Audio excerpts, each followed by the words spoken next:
We will be talking to you in this edition of Enubate Open Day about landing a global talent visa in technology. And we are not going to focus on any one specific country today. What we will be doing instead is that we will be looking at multiple countries of the world.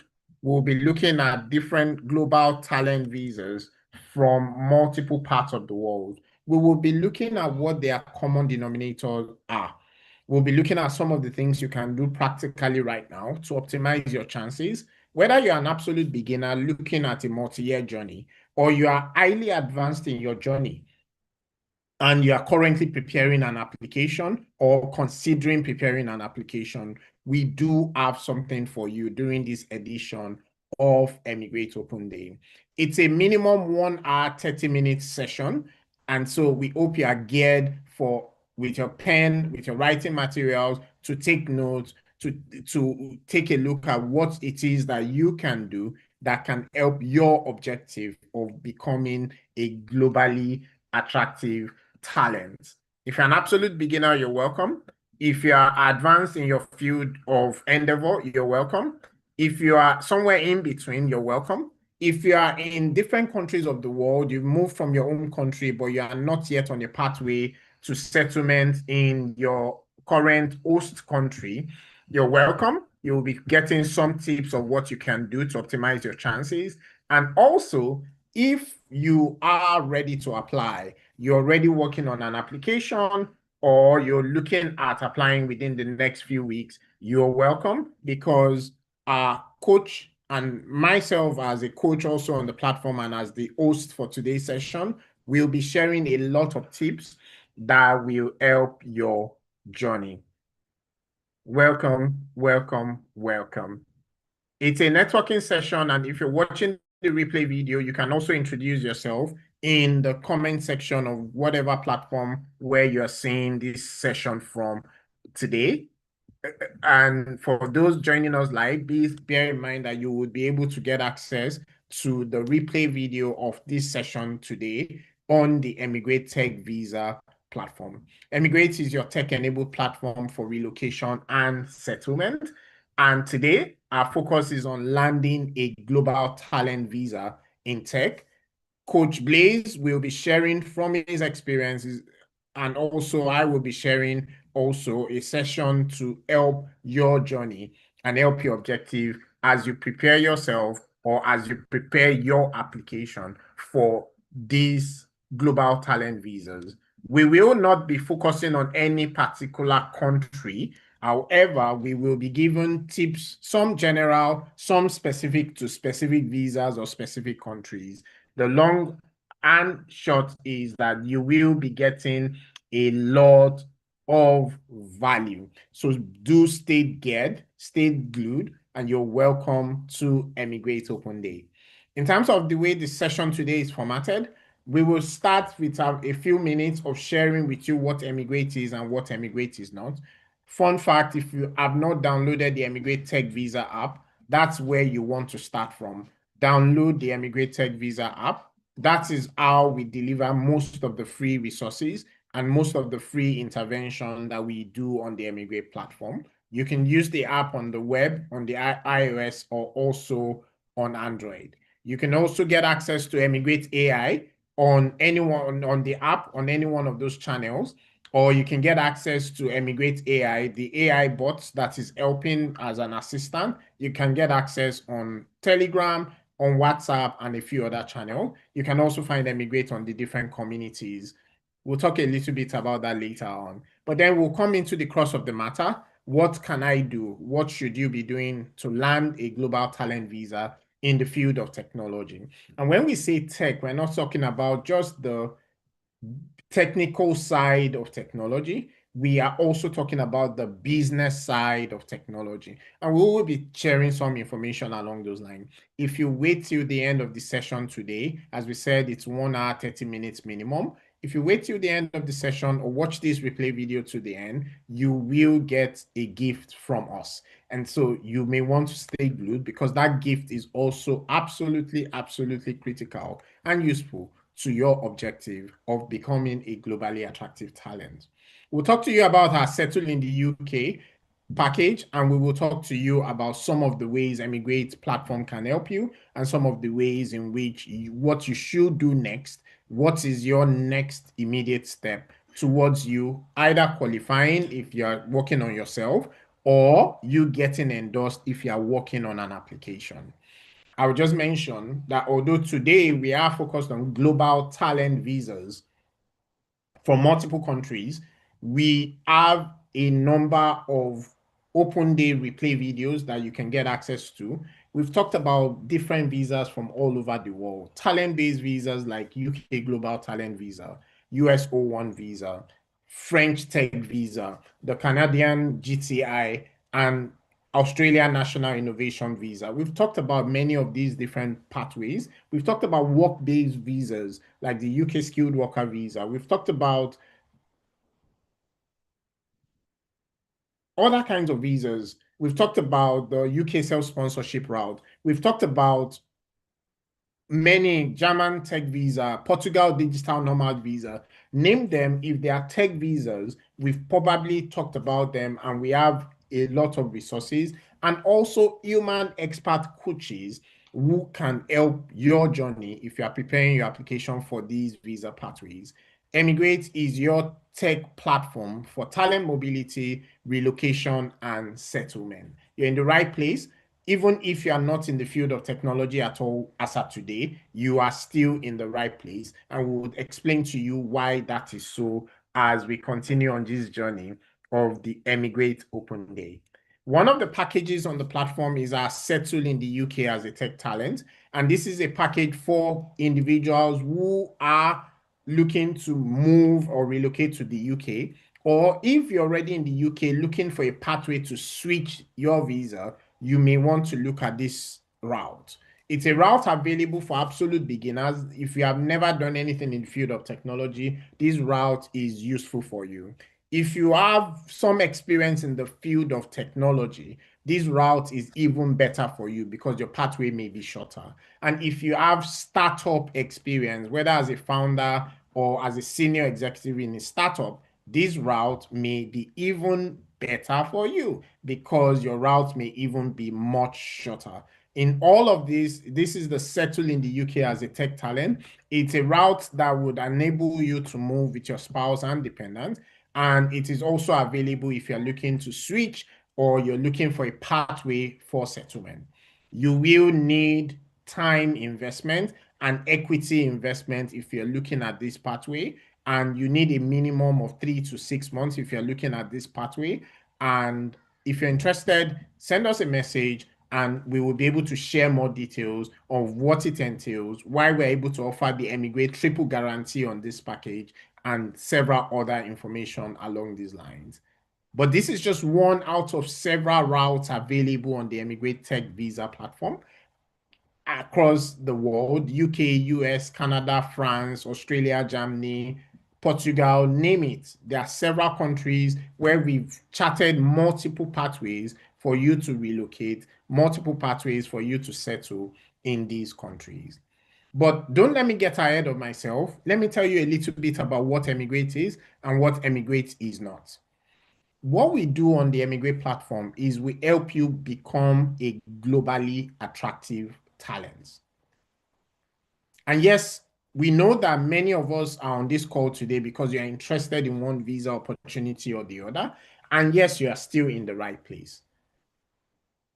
Because these visa opportunities is actually a side effect of this overall objective. We believe as a platform that if you are globally attractive, you have options. You have options of you staying in your home economy and contributing within your home economy. You have options of staying in your home economy and contributing globally, working remotely, outsourcing, and so on.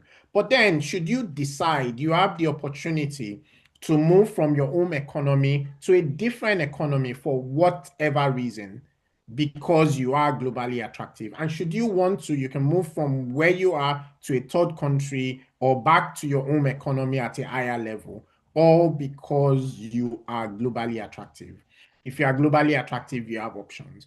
And the reason for this is because the world is competing for talent at the moment. There's a global race. In the 70s and the 80s, the world was looking for oil, and there was a oil boom and oil race. At this point, the world is competing again, but this time they are competing for talent such as yourself. The world wants you in their jurisdiction. These forward-thinking economies, they want you to move to their jurisdiction. They want you to bring your idea, bring what you have, bring your technology, bring your innovation, and they've calculated the costs that net, they are better off if you are in their economy. And that's the reason why these visa pathways exist. Talent-based visa pathways, startup-based visa pathways, skilled worker visa pathways, employer-based visa pathways, digital nomad, name it, they all exist. Every forward-thinking country of the world have pathways where they are enabling talents to move to their jurisdiction. They are not doing you a favor. They are not doing you a favor for you to be able to get into these pathways. They are not doing you a favor to enable you move.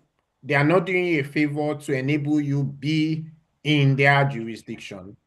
They are doing all of these because they know net they are better off.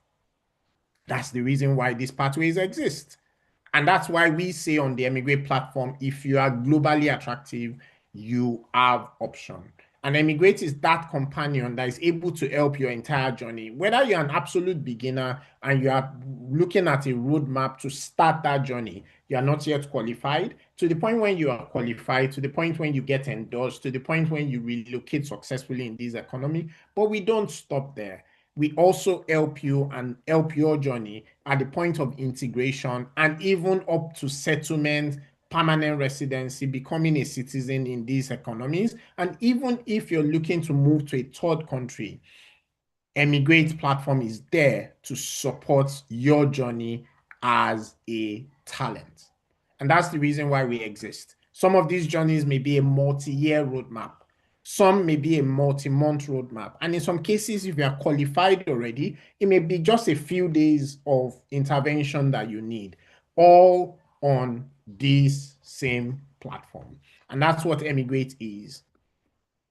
Practically, our service covers information, general inquiry, preliminary handholding, and several others that we are able to help with. Self-directed roadmap, if you're already qualified, a roadmap towards you applying successfully. If you're not yet qualified, a roadmap towards you being qualified first. And then when you are qualified, a roadmap towards you being able to apply successfully for these different pathways from all over the world. All of these are available on the Emigrate Tech Visa platform. And the way we support on the Emigrate platform is that we run a freemium model. Most of what we do on the platform is actually free.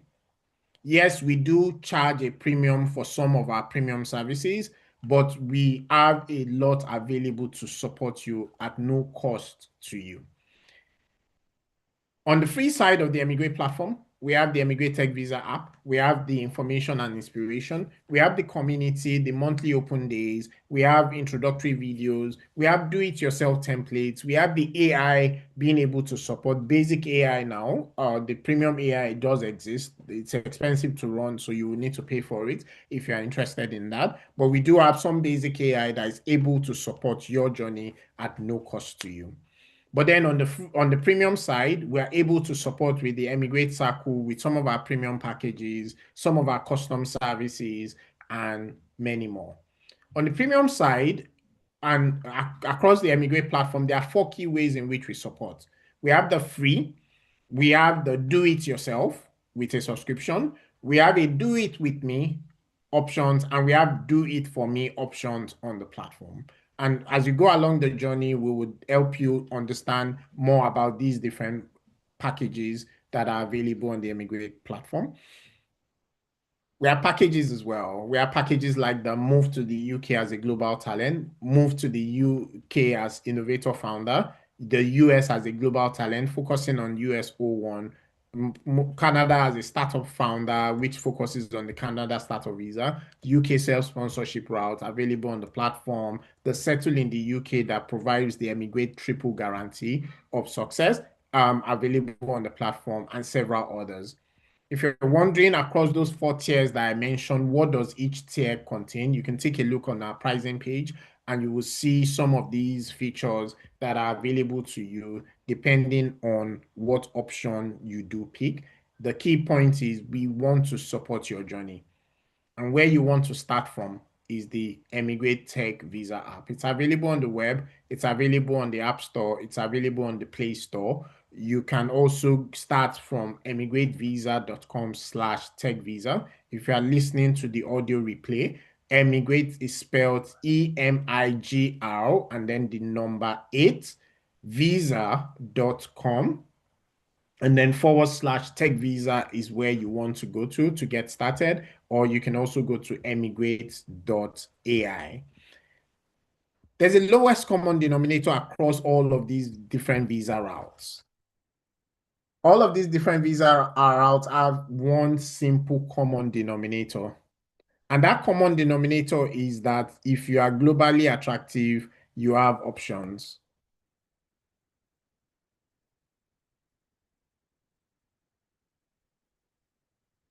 If you are globally attractive, you have options. You have options of you choosing from these multiple visa opportunities from these multiple countries. But today's session, we will be inviting our coach, Blaze, who is going to be sharing from his own journey, his own experience, and will be sharing some tips for you on the community.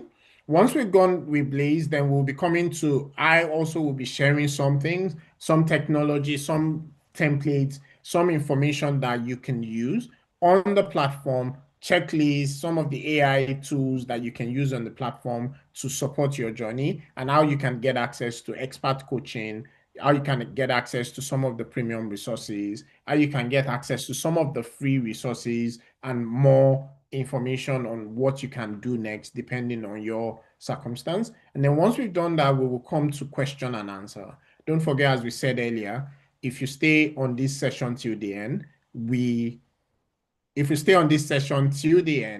do have a gift for you.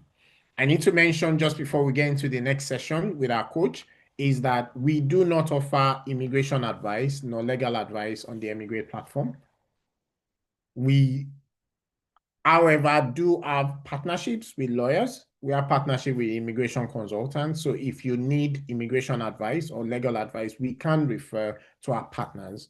We offer information, insight, inspiration, guidance, coaching, experience, mentorship, support, handholding, and several others to help you become a globally attractive talent.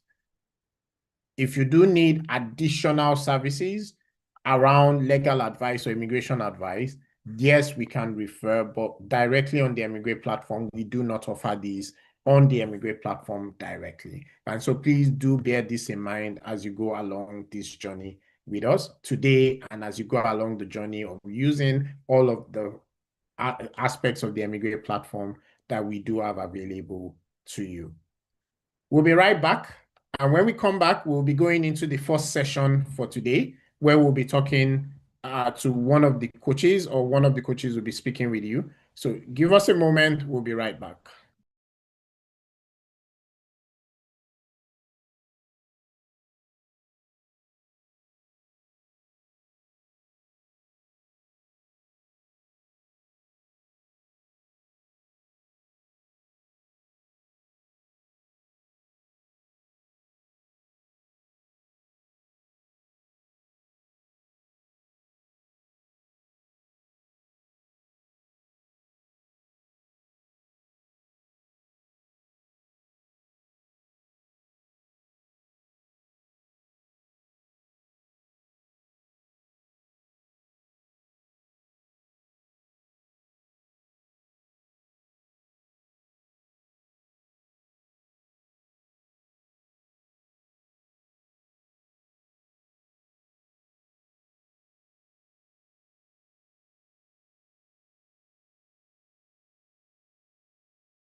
And we are back. We're back. Thank you so much for your patience. And thank you for joining us in this edition of Emigrate Open Day. For those just joining us, you're welcome to Emigrate Open Day. It's an open day focused on landing a global talent visa in tech from all over the world. As we said earlier, this session, we won't be focusing on any one particular country. What we will be doing is we'll be looking at the different parts of the world that have different talent-based visas. And you can target some of these visa opportunities on by the same thing you do for one is the same thing you can do for others as well. And the reason is because there's a lowest common denominator, as we said. The lowest common denominator is if you are globally attractive, you have options. Our coach for today is in the room already, but I'm just going to touch on a few things and then we'll hand over to our coach who is going to be taking over the session and sharing some information about his own journey, his own experiences, and some of the talent-based visas that you can target. And then we'll get into the second section where I will be speaking around some technology that you can use and some tools that you can use both on the Emigrate platform and a few outside of the Emigrate platform that you can use to optimize your journey. Just to mention that you can take a screenshot of this slide. This is a slide sharing with you a number of different visa pathways available from all over the world. Now, this is not an exhaustive list of visa pathways that you could consider. In fact, it's not even an exhaustive list of tech visa pathways that we curate and we support on the Emigrate platform. What this is just an example in microcosm to help you understand, oh, these are some that you should be exploring if you are new to this topic. As we said on the Emigrate platform, we've divided these visa pathways into startup-based visas, talent-based visas recognizing for your talent, startup-based visa recognizing you to say your startup, your company can actually become your visa. You work and employment-based visas to say you land a job with an employer in that destination country, and that employer is able to sponsor your visa pathway and your opportunity. There are digital nomad or temporary-based visas. Some of them would not be a direct pathway to settlement, but they are indirect pathways to settlement that you can explore. You can look at the Malta digital nomad visa, for example, but there are digital nomad visas that are direct pathways to settlement. One of the ones we curate on the Emigrate platform is the Portugal digital nomad visa, and there are quite a number of these as available from all over the world. As we said earlier, if you are globally attractive, you have options. The lowest common denominator across all of these visa pathways is be globally attractive. If you're globally attractive, you have options. And these options is what we help you discover on the Emigrate platform. These options is what we help you work towards on the Emigrate platform. I need to also mention that the Emigrate AI is available to help your journey. If you're trying to generate some letters, if you're trying to generate document, if you're trying to do an assessment of yourself, if you're looking at building a roadmap for yourself, we do have the AI that is able to help. But in addition, we come with human expert coaches who are able to handhold and guide your journey. But I've said enough for now. I'm going to hand over to our coach in the room. This is one of our coaches on the Emigrate platform, who is going to be able to help and share some information over the next 15 to 20 minutes that will be absolutely useful to your journey. Coach Blaze, are you in the room? Yes, boss, I'm in the room. Yeah. How are you doing, sir? Your video isn't on yet, but Okay. welcome to Emigrate Open Day. The community is excited to hear from you. We know you've done a session in the past that's available to members of the community that gave details of your own journey, the document you submitted for the UK Global Talent Visa, and some of the other pathways that you've used in your journey to being globally attractive. Today, as a coach, we wanted you to share more around landing a global talent visa in tech, not necessarily the UK or the US, but using these as a microcosm of what exists around the world. And so take it away, Coach Blaze.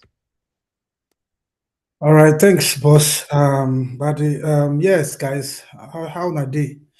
How are you guys doing? So, for those that are from my same place, I greet you, and those that are not, I greet you all as well. So, now let's talk about the global talent visa without restricting it to the UK alone, right? So, the thing about the visa. So, if you think about the name global talent, what you find is that it speaks of someone who is global, right? Or who is to be seen as being global, or who has done something that puts them in the light of being global. Now, I use a simple example of something that, so again, we'll get to a point where I talk about mistakes, but something that just happened recently. I was in London just on Monday for a speaking event, and I mean, I didn't even know I was doing it, but it was much later I realized what I'd done. Now, I had a speaking event and I saw the cameraman, the video person moving around doing the videos, but I realized that he does it and he stops. He does it and he stops. So, before I went on stage, just when they were about to call me, I gave someone who was sitting by me my phone to say, please do some captures on me, do a video of me, do a picture, just in case. And the in case really, eventually helped out because I got on the stage again. I just got and did my own thing. I didn't realize that there was no camera person, just like I anticipated. And when I got down, I also didn't realize. I just took my phone and then, oh, thank you so much, and I went on about my day. And then just later, the camera person called me and said, "Oh, Blaise, during the networking, oh, you know what? I need you to go back on stage. Let's capture you. Let's just do a video. Act like you're talking. Let me just capture a video and then let me just take a picture." So you see now, just by me being deliberate, I had foreseen that what do you call it? The people might miss me. Now, if the camera person didn't come back, they've missed me. Now I'm only going to go back and say, oh yeah, hi buddy. Oh, I was at an event last week on Monday, but I don't have an evidence because again, these things happen. So you realize that people, again, everybody is great. We are all great at different things. But the thing is, documentation. How are you documenting? How do you plan to document? Have you been documenting over time? Right. So that is something that you see across everything that I'm going to talk about today. Now, again, we have the global talent. Now, I'm not sure who started the global talent thing first, but you realize that a lot of our companies all started, um, rolling out. So it's more like a bottle of talents now, right? Because they need people who they need high level individuals, highly intelligent individuals who can come in, work, make money, pay taxes, and if possible, employ people, and of course, contribute to innovation of their countries. Do you see now? So you see, everyone is now having their own global talent visa. Now, I mean, there's a bunch of things that ones that body mentioned, but so I mean, you have countries like the UK. We have the UK. We have the US. Now, the US has multiple, right? We have Australia. You also have New Zealand, right? Then Singapore, then France, then Hong Kong, then the UAE, which is the Golden Visa. All of them have their own similar global talent visa. And so when you realize, again, all of them are pathways to settlement, from whether it's a 2-year pathway to a 5-year pathway to a 10-year pathway. But in the end, it's always still a pathway, and then you ask me a question, okay, what are the things that they all ask about? And that's an interesting question because again, they all have different similar things that if you look here, you're going to see something similar to this here, and then here and here and here across board. Right now, a single one first thing that you will see that they all ask for is they always ask for an external validator, right? Across the things that you might have done or might achieve, they always want to ask for either an external validator, which could be in the element of a senior industry expert, or could be in the element of a third party individual, which could be a new platform, or could be a publication, or could be an organization, right? So across board, they have similar things. Now, again, if you think about it, there's a lot of them that ask for awards. There's a lot of them that ask for what you call it, evidence of professional publications, right? Things that you wrote yourself and things that were written about you. Do you see now? Now, a lot of them also ask for work, your work that has been either judged by by your peers, or like you say, peer review, right? A lot of them also ask for you contributing to the industry, which could be via speaking engagements, could be via publications, like I said earlier, could be via what do you call it, panelist events, could also be via maybe research, right? Or maybe contributing to a non-profit, to using that, or even mentoring. So again, for a lot of us, I mean, people reach out to us from time to time, and what I realized it is a lot of people are not always ready, right? People like this thing we call fire brigade approach, which is they want to rush into it. And the thing is, if you really want to do this, you need to, build that checklist and start working towards it. Do you see now? But when you start having issues, which is a lot of issues we have right now, because people rush into it, right? People who normally, like I always say, people are exceptional. People have done great things. But the thing is, the documentation. Where is the story? How has the story been put together? How has it been aligned together towards forming an evidence? That is the problem. We're all exceptional at different things that we do, right? But then you think about it, the person, the assessor, the reviewer who is judging your case or reviewing your case doesn't know anything about you, doesn't know where you've been, doesn't know your story. So in the end, you don't rely on them putting one and two together about you. You bring every single evidence that shows beyond reasonable doubt that you meet the requirements. And that's what this is all about. Do you see? And again, thinking about it, one of the key requirements is again being having been a leader. A leader, it could be in a different things, could be a leader in a company, could be in a leader in this industry. And so you see, when so the context of thought leadership comes into play. So whether you are writing code, whether you're contributing to a nonprofit, whether you are publishing a white paper or a handbook, all of these things point to you being an authority, a voice, a leading voice in that space. And that's what they're looking for, people who lead. Now, across board as well, most of them also prioritize. So they have multiple pathways. They have the pathways which points to you being a leader.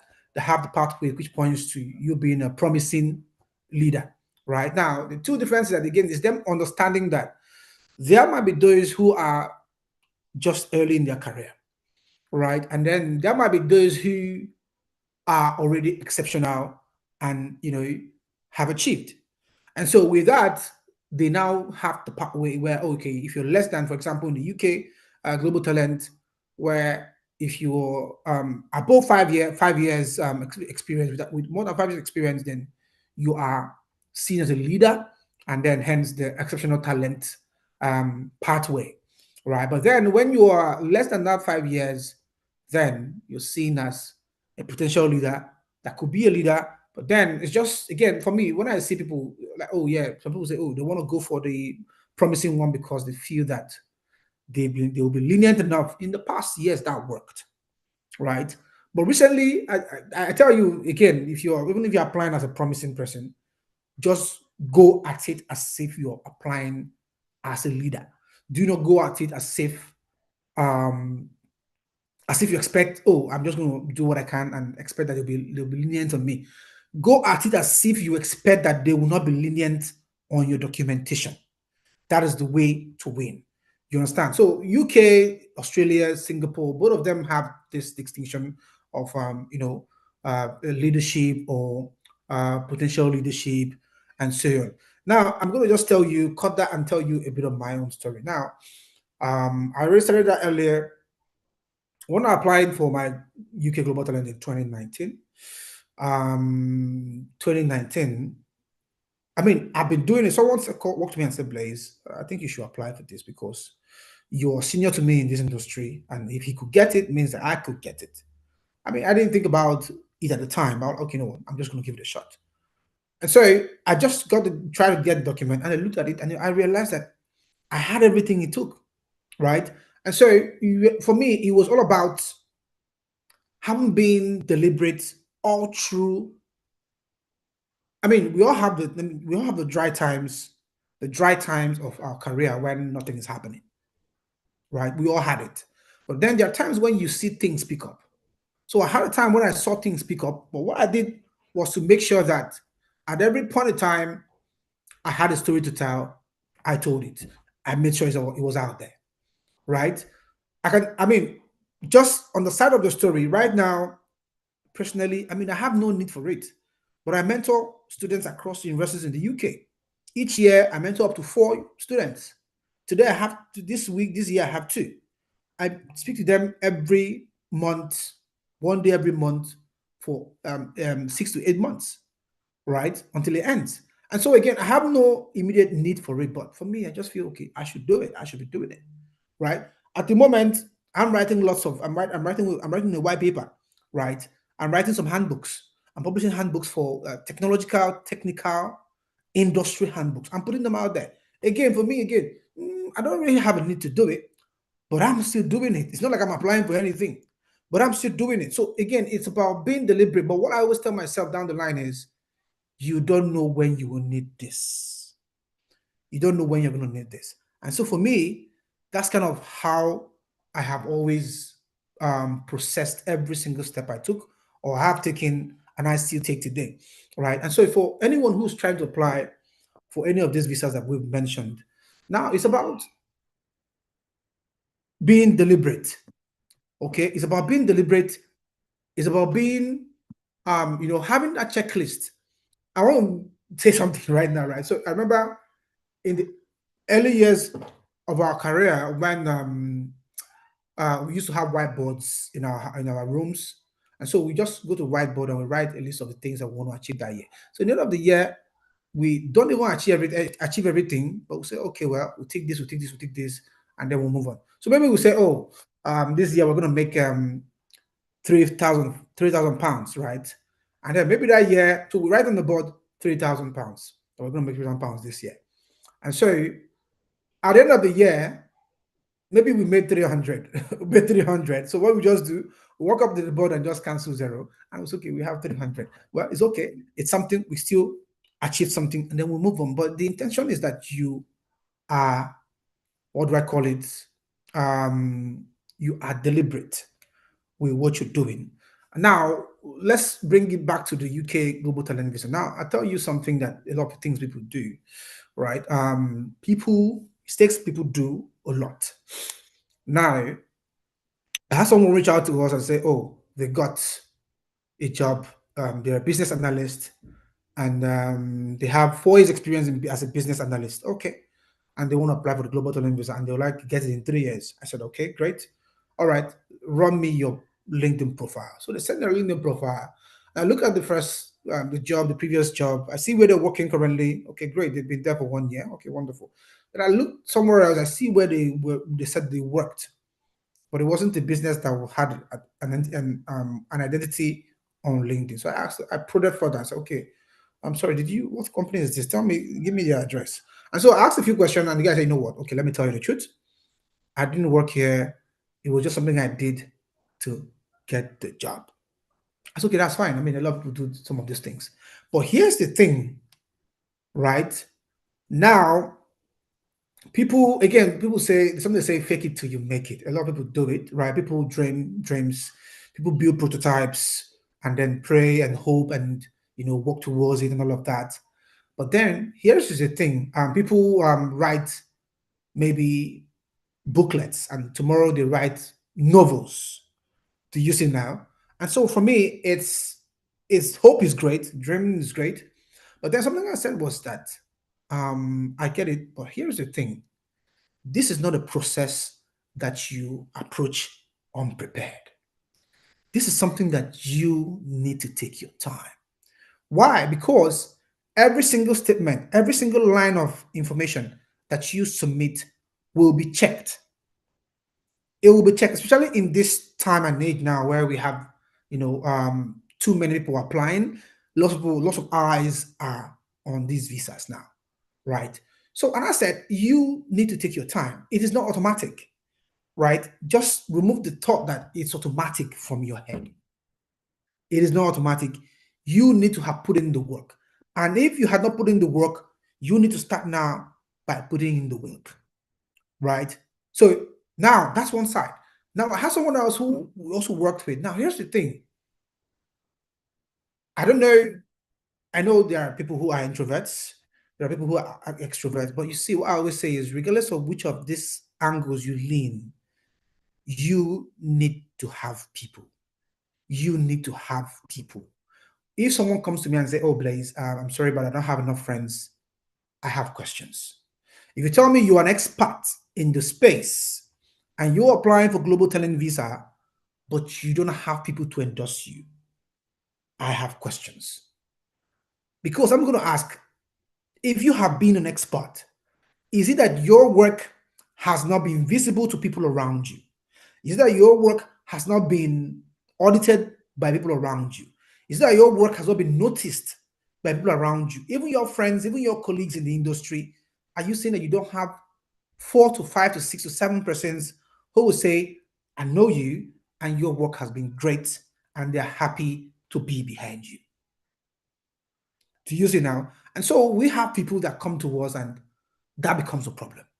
They say, oh, they don't have people, they don't have friends. How are they going to? I'm like, I don't know how you're going to want to apply for the global talent visa, which is a heavy requirement is that people must endorse you. People must endorse you, right? People need to say, oh, they know you, they have worked with you, this is the impact, this is the work you did, and they are happy to put their names and their company names behind you. And that's kind of how this is. So when you're applying, you need to even write a full checklist of people that who have experienced you and you have also experienced. Let me use that word. By way of work, business relationships, career relationships, stuff you contributed for in the industry beyond your work, because that's also important. They want to see those things. And so you need to bring this people and say, oh yeah, I know this guy, this is their name, they have written me letters, and then the reviewers will consider those letters. Because the stranger application lies on people saying they know you, they trust you, and then they know that when you come into that country, you are going to contribute greatly to that country. And that is what this is all about. So in the end, building those networks, building those bridges across. So there is no way you're going to apply for most of these visas that 1 or 2 or 3% will not endorse you. People will endorse you. Companies will endorse you. And those who are endorsing you are also probably using their company name to endorse you, right? So that's how you need to think about this. So for me, I've had these experiences with a lot of clients. And so for me, it's to say that being deliberate about your connections, about leaving a good impression across the things you do is very, very, very, very important. Now, the other thing about mistakes people make is the errors in storytelling. You need to be able to tell a story and tell your story properly. Now, here's the thing. My background is data science, and I have a way of telling stories about data that you will always want to hear my stories, right? Now, for me, it's understanding the different places that you have made impact, right? There is what we call the cause and effect, right? Now, here's the thing. In the global talent visa, there's a place that requires you. Now, let's say, for example, you are a core product person. Maybe your work is product manager, for example. Now, you see, your work is core product. So every evidence that is required between managing team of people, managing innovation, product design, prototypes, all of those things, research, leading what you call it, product deployment, all of those things, multiple version creation, etc. These things, you will have it. But here's the thing. There is a part of that same mandatory criteria in the global talent visa that asks for evidence as a salesperson or business development person. Here's the thing that a lot of people don't understand. If in the company, because here's the thing, some people work in a company, some people say you pass through a company, but you don't let the company pass through you, right? And so, I mean, I get it. Work can be hectic, so sometimes we just want to do our own thing and get out of there, right? But here's the thing: imagine that you are also maybe it's a big company, and somehow while you're also doing your own work, you're also maybe contributing somehow likely to your other colleagues or your friends across what you call it, the other departments. Now, what happens is maybe you are in the product department, and then there's maybe business delivery department or business department. So maybe you've done one or two things. Here's the thing: the day you need evidence, you can go to that department and say, "Hey guys, I need evidence from this department to show my contribution." Right now, your core is product, but because you've had some interfaces with the product with the business department, you can go there and say, "Oh yeah, guys, I mean, please can I get some evidence?" And then you tie that to your own story, meaning that you can say, "Oh, I built this product," and you relay all the prototypes, all the architecture, all the what you call it, templates have been designed, right? Artifacts have been designed, and then you show your management processes and all of that. But then you can also say, "Oh, I contributed to also revenue of the business. I also contributed to the growth via business development of the business, and I have evidence for it." And you just go to the department, to the general department, and say, "Oh, guys, I need this evidence," and they give it to you because yes, you contributed. You went beyond your own work to also contribute to a different department. That's kind of how this is. Do you see? So in the end, it's you need to have a larger than life approach to these things. So we get busy on the work we do day to day, for those who pay us, for the companies that pay us, or companies that pay us, but then we never really bother to contribute beyond our day-to-day activities, contribute beyond our work. And so for a lot of people, those places start lacking. And most of these guys, they want you to be exceptional in the companies you work with, but also want to show evidence that, oh yes, you have also done a few things out there. Today, I mentor universities. I don't really have any big need to want to do that.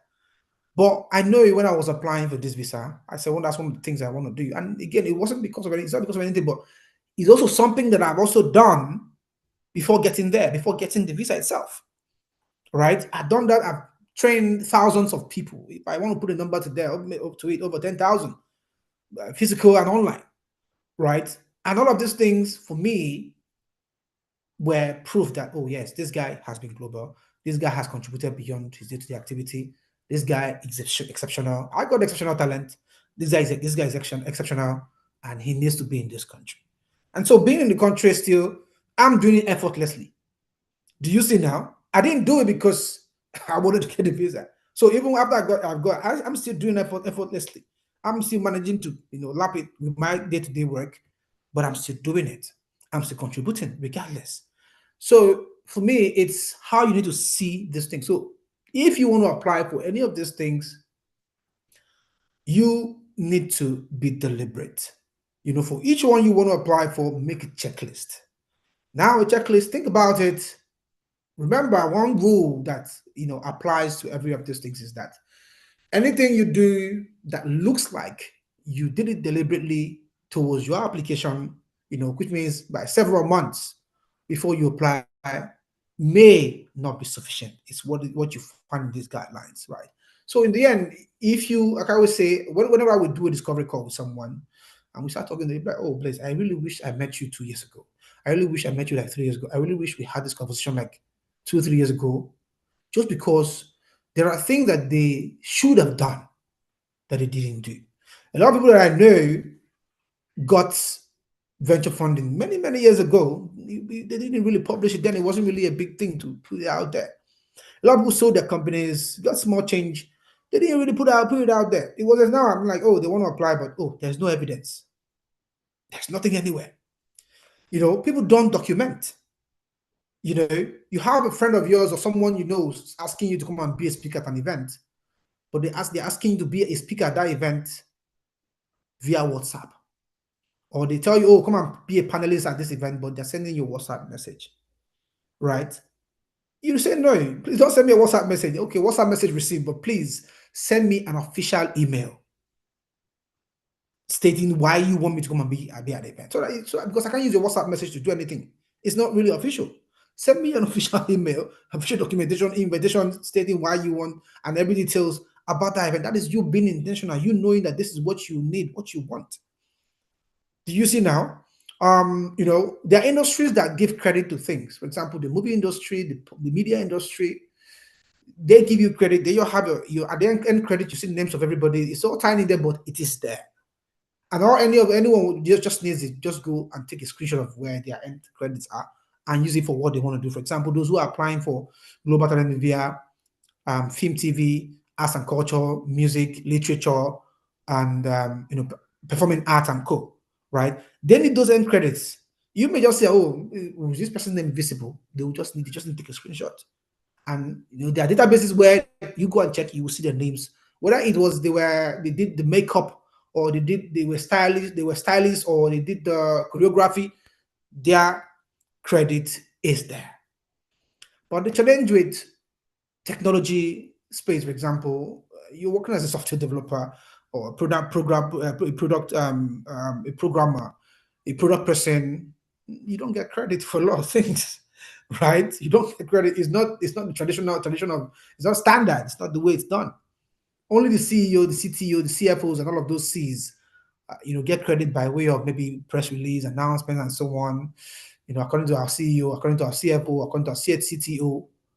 But the guy who wrote the code, he didn't get anything. They don't do those things. But then you need to find a way to be larger than life, right? You need to find a way. And so again, there are small events where you can talk about the work. Again, depending on the contract you have with your company and what you can speak about. If you have, the company that allows you to talk about your work, wonderful. If the company platforms channels does not carry the work you do, make sure you talk about the work you do on other channels, so long your company permits it. Do you see now? Company permits you to take claim of the work you did. As well, I did this. There are big companies that don't permit those things. Like maybe the Googles, the Microsofts, and all of those things, unless you are the C-suite.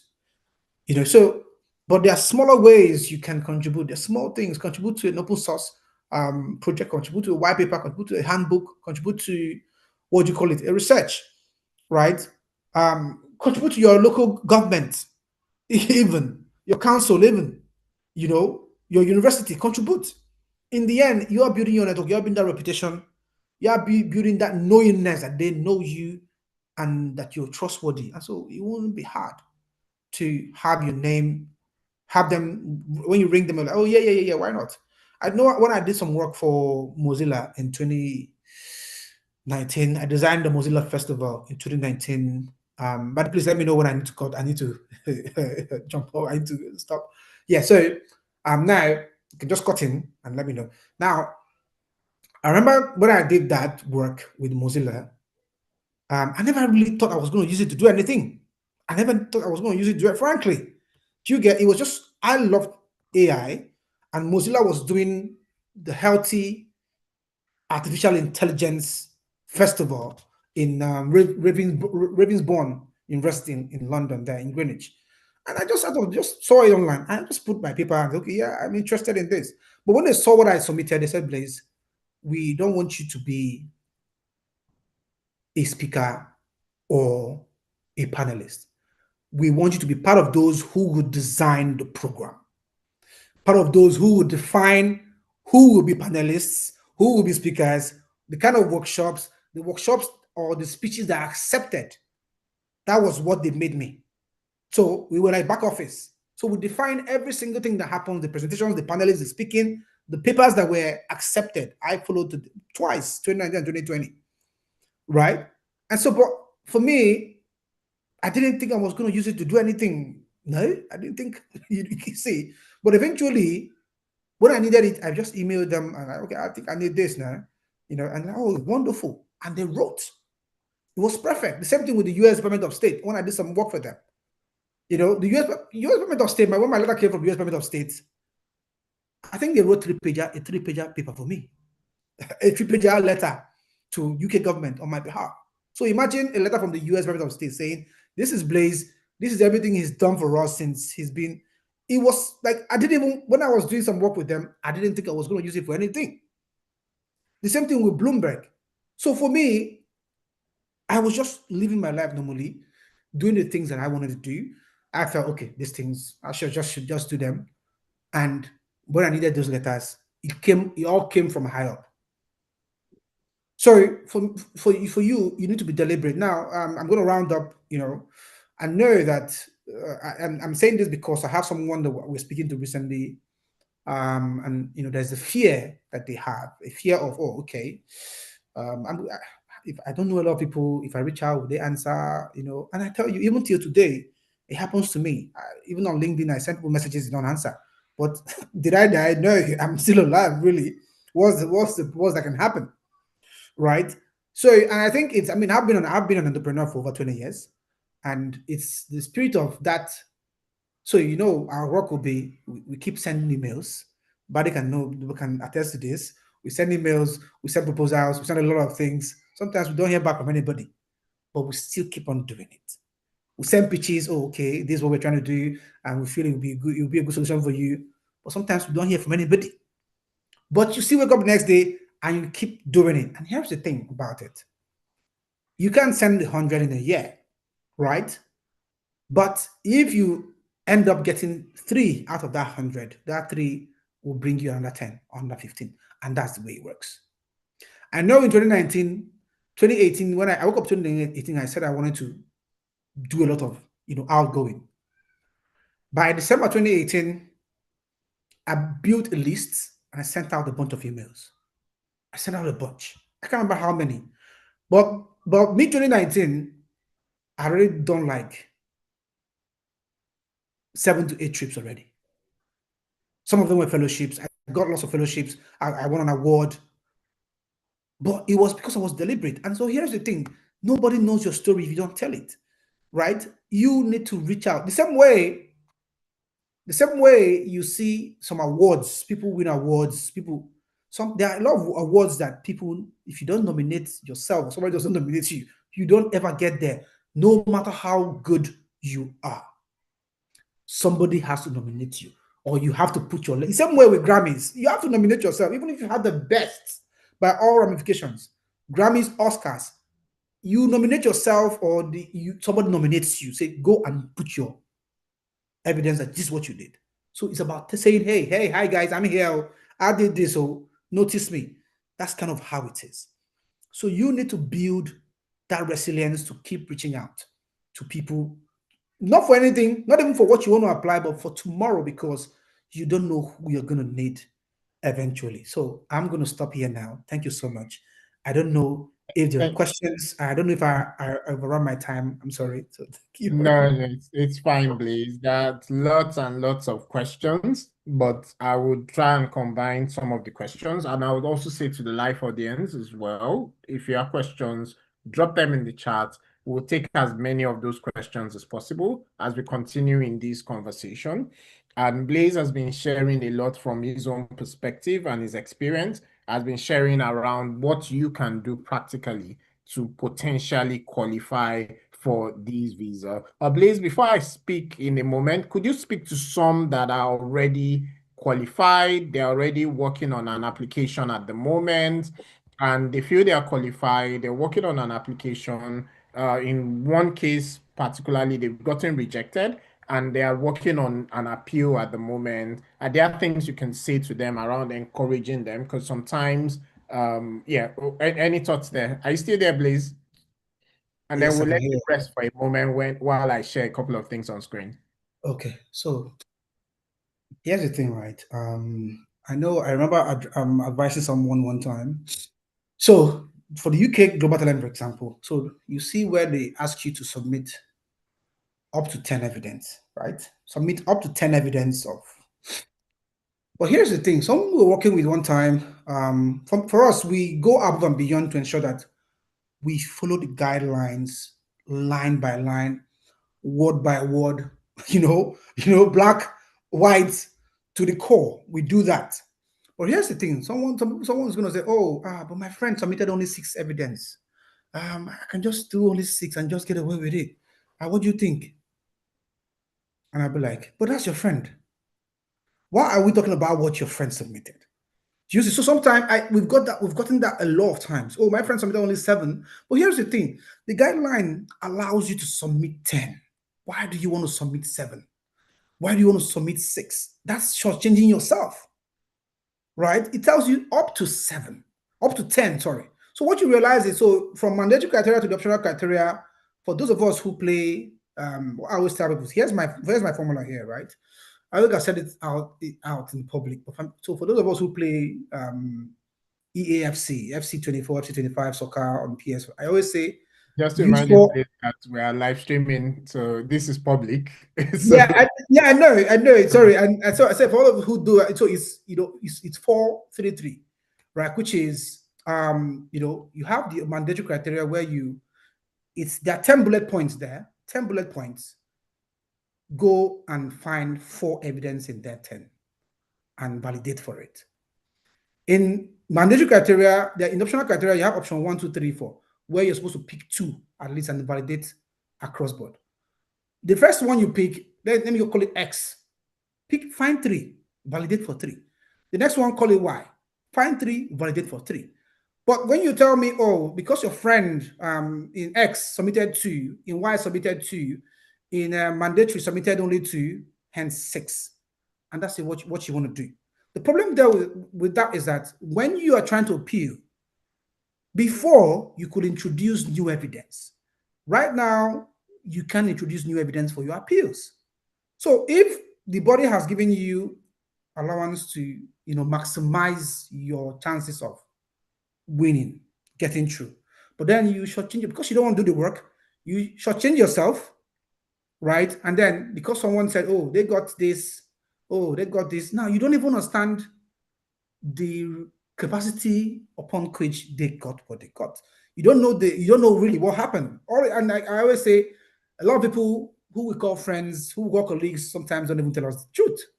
I'm just being plain. They don't tell us the truth. Now, it could be that there was one single element that gave them that big edge to have submitted only 6 that got them through. So you just listen. Oh, you did 6. Okay, now why not? Let me just quickly do 6 because it's easier to do 6 than to do 10. That the guideline allows you. So shortcut, I'm just going to do 6. And then when you don't get through the first time, now when you're trying to write your appeal, you have only 6 evidence. And what is your appeal? Your appeal is saying that, oh yes, this is what I submitted. This is what they said. This is the reason why they didn't endorse it, right? But this is what I feel and how I feel what I submitted makes a lot of sense. And this is what the guideline says. And if you had 10, 10 is better than 6. If you have 10, you can be able to justify using the guidelines. You see now, but then you just go and submit only 6, 2, 2, 2, instead of 4, 3, 3, which is 10. So for me, I always say, again, defeat is not denial, really. It's only, I always tell people, right, when you apply the first time and you get you get the feedback and it doesn't go your way. It's more like you've seen the future, right? It's more like, oh, someone have said, hey, this is what you give us. This is why we're not giving you this time. And in some of them, you're going to say, we feel you are an exceptional candidate, but we also feel that you didn't give us sufficient information. So please, we advise you to try again. Sometimes they say that. So they say it that way. So I feel that they've told you what you want. So again, me encouraging is me saying, ensure that you follow through every single feedback line by line as they have written it. The mistake people make is saying, maybe they overlook it. Maybe they overlook it. Maybe they're going to overlook it. Don't ever think that they're going to overlook anything. Everything has been written in the guideline in black and white. So if you've given the opportunity to come again, it means they've told you this is what we want. This is what you put before. This did not work. This did not work. Now you can go back to the drawing table. And of course, they always tell you to retry again. Do you see? So with that, you can work over what you were given, and then rework and try again. So hopefully this advice works or helps you. Blaze, we'll just let you rest your voice for just a moment while the community will start. Hopefully, we'll see more questions in the chat. There are a few questions that we already had before the session anyway. People had to submit questions as part of registration. And so there are quite a number of questions. And for those joining us live, now is the time for you to share your questions in the chat. Blaze has spent a lot of time just sharing what he believes you need to know, but then you probably have questions. Don't forget that today's session of Enubate Open Day, we are not focused on one particular country. We're dissecting the different kinds of global talent visas from all over the world. And there's one common denominator across all of these visa pathways: be globally attractive. If you're globally attractive, you have options. If you're globally attractive, you are able to approach all of these different endorsing bodies. They are gatekeepers at the end of the day. Don't forget, if every single person qualifies, then every single person that so wish it will be able to move to these different countries of the world. But then they don't want that. They want the talents. They want the people that will be economic contributors. And so they've created gatekeepers, endorsing bodies. They are called different names in different countries, but ultimately their function is the same. Their function is to assess your profile based on the kinds of people that they are looking for. I saw a question in the chat about age. There's something called ageism in the Western world, right? Where aside from if you're already at retirement age, they cannot discriminate against you because of age. And so many of these talent-based visas, they do not have age limits. Many of them, some do, but many of them do not across the world. The key point is, are you globally attractive? And there's a point that the coach touched on that I want to re-emphasize again. When we say be globally attractive, we are not saying pretend to be globally attractive. Yes, there are some scenarios where fake it till you make it make sense, right? There are some scenarios where you can embellish your image.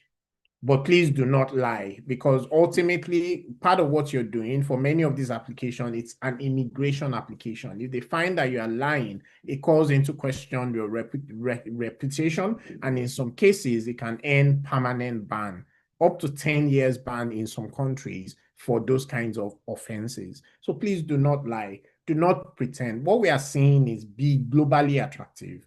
If you are globally attractive, then you have these options. You can decide where it is you want to go. You can decide where it is you want to move to. Recently, just before we went live on this session, recently, we saw the news to say British citizens seem to be moving out of the UK en masse. A lot of British citizens, particularly the millionaires and high net worth individuals, seem to be moving. And the UK is discovering that that number is even higher than they initially anticipated. The point I'm making there is that we do have clients that are moving from the US to the UK, from the UK to Dubai. The world is borderless for talent. And that is what this platform Emigrate believes very strongly. And this is why we've created a platform to help the world be borderless to you, help you become globally attractive, and then you are able to explore all of these options. The coach touched on the fact that some of these options require time. It's not, some of these are not the ones where you wake up today and then you apply tomorrow. Some are like that. And also, if you're already qualified, it can just be like that. We've had coaches come on the platform to say, oh, they just heard about the Portugal digital nomad visa, for example. And then within 2 to 3 weeks, they applied and they had gotten endorsed and they were on their way moving to Portugal because they already had some of the criteria and all of the evidence that are needed. But then there are people that also plan their journey. Some of these, if you're an absolute beginner, if you haven't started your journey at all, it's a multi-year journey in some cases. But that multi-year journey, you can reduce the timeline between when it is you start and when you qualify if you are strategic. A clock is right twice a day, and that's for an analog clock. A digital one is right once a day, a dead clock, that is. And that is if you decide to just be spraying and praying without a strategy, without direction. But saying that if you actually build yourself and your profile based on strategic directions, Many of these countries have to publish their guideline, or else they can be accused of discrimination. So they will tell you exactly what they are looking for. They will tell you exactly what it should look like. They will tell you exactly what your profile should look like. And once your profile looks like that, and you're able to show that your profile looks like that, you would qualify. And if you do qualify, you can apply successfully for these visa pathways. But then somebody may say, oh, Bade, you are talking about talent visa. What are you talking about specifically? And this is just one of the resources that is available on the Emigrate platform, that is available to you on the Emigrate platform. As we mentioned, on this platform, we help you become globally attractive. And this is just a navigator that helps you discover different talent-based visas from all over the world. And so we're talking the UK as the UK Global Talent Visa, the US has the US O1 visa, and there's also the EB1 visa, there's the EB2 NIW visa. France has the French Tech Visa, talent passport. Canada has the Global Talent Stream, Canada Startup Visa. There's the Australia National Innovation Visa, subclass 858, German Blue Card Visa. UAE also, if you're interested in Dubai, there's the Golden Visa, there's Singapore Tech Pass, there's the One Pass on Singapore as well. China has the Foreign Eye Talent Visa, Denmark, the Pay One, Portugal has a tech visa as well. And there are several of these opportunities from all over the world. Many of these opportunities, they, depending on who you are, depending on what your profile is, some of these opportunities, they come with a direct pathway to settlement. Some of them, they have indirect pathway to settlement, but many of them have a way or the other in which you are able to settle in these different jurisdictions. Like the Global Talent Stream in Canada, you can use that to get a shortcut into the express entry, for example. Like the French Tech Visa, Australia National Innovation Visa, it used to be called the Global Talent Visa, but then in December 2024, it was changed to the Australian National Innovation Visa. Similar criteria, they in fact modeled it around the UK Global Talent Visa. So all of these visa pathways are available. If you are looking at the world is your oyster. The world is borderless for talent. And this is just one of the resources available on the Emigrate Tech Visa platform. You can also take a look at the tech visa landscape. We also have solutions and part of the platform that is able to, you can put in your profile and it will give you what are the chances of you qualifying immediately for the visa pathway. And also it would give you a roadmap to say, this is what you would need to do for you to qualify, even if you are not yet qualified. Or if it feels like you're already qualified, then you will get a pathway to say, these are the things that you should put together and submit to be able to show that you are qualified. All of these AI driven. And so if you're part of a do-it-yourself audience in the room that are looking to be able to do some of these things yourself, all of these tools have been built to reduce the time that you would take to do all of these things by yourself. And so with a small subscription on the Emigrate platform, you get access to all of this. But then if you say, oh, I need a bit more support, we do have human expert coaches that are able to handhold your journey, that are able to speak with you on a one-to-one basis, depending on what it is that you need. We have clarity sessions on the platform. We have strategic sessions on the platform. These are coaching sessions. We even have implementation sessions to say, if you want work done with you or for you, all of that all available on the Emigrate platform, because you don't have to do this yourself. But it gets better because don't forget that the life does not stop when you get the visa. One of the interesting things that people talk about is the fact that, or one of the things that people assume is that, oh, because you've gotten this talent-based visas, you will get a red carpet rolled out for you in this your destination economy. I'm sorry to mention, but that isn't really the way it works. That visa just gives you access to this new economy. You still need to do the work of relocating, moving successfully to this new economy, and integrating into this new economy. And sometimes, and we've talked about this on this platform multiple times, to say a number of times people don't plan ahead. There are things that you can do at the point when you've gotten endorsed for you to ensure that you will be able to land on the fastest possible route so that you're moving with all of your talents, you're moving with all of your experience, and you're not moving at a level 9 and then going to a new economy and starting from level 2. What's the point of that?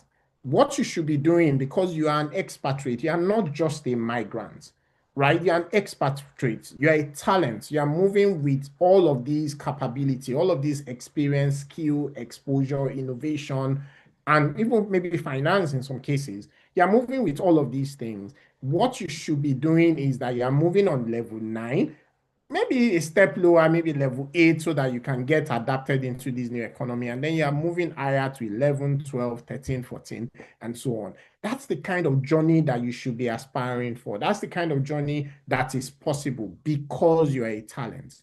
And sometimes people get advised wrongly to say, oh, because you're just moving to this new economy, go and start from zero and all. That is not the case, particularly in the field of technology. Some of these visa pathways I was going to mention, a number of them are not just technology driven. However, you're on the Enubate Tech visa platform at the moment, where we are focused on technology routes.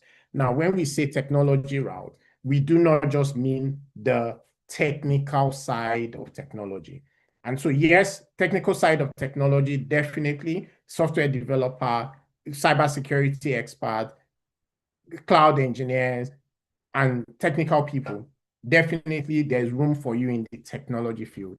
But there's a big room as well for the business side of technology. We're talking the project manager, product manager, service manager, sales expert, digital marketing, and several other skills along those lines, which are not technical, but they are also required to drive the technology industry. And this is what Enubate Tech Visa focuses on. But we are working very hard in the next coming months to actually launch other industry vertical on the Enubate platform, where we will be talking about different other industry verticals, and we will be able to support those verticals. But on the Enubate Tech Visa platform, we are focused on the technology route.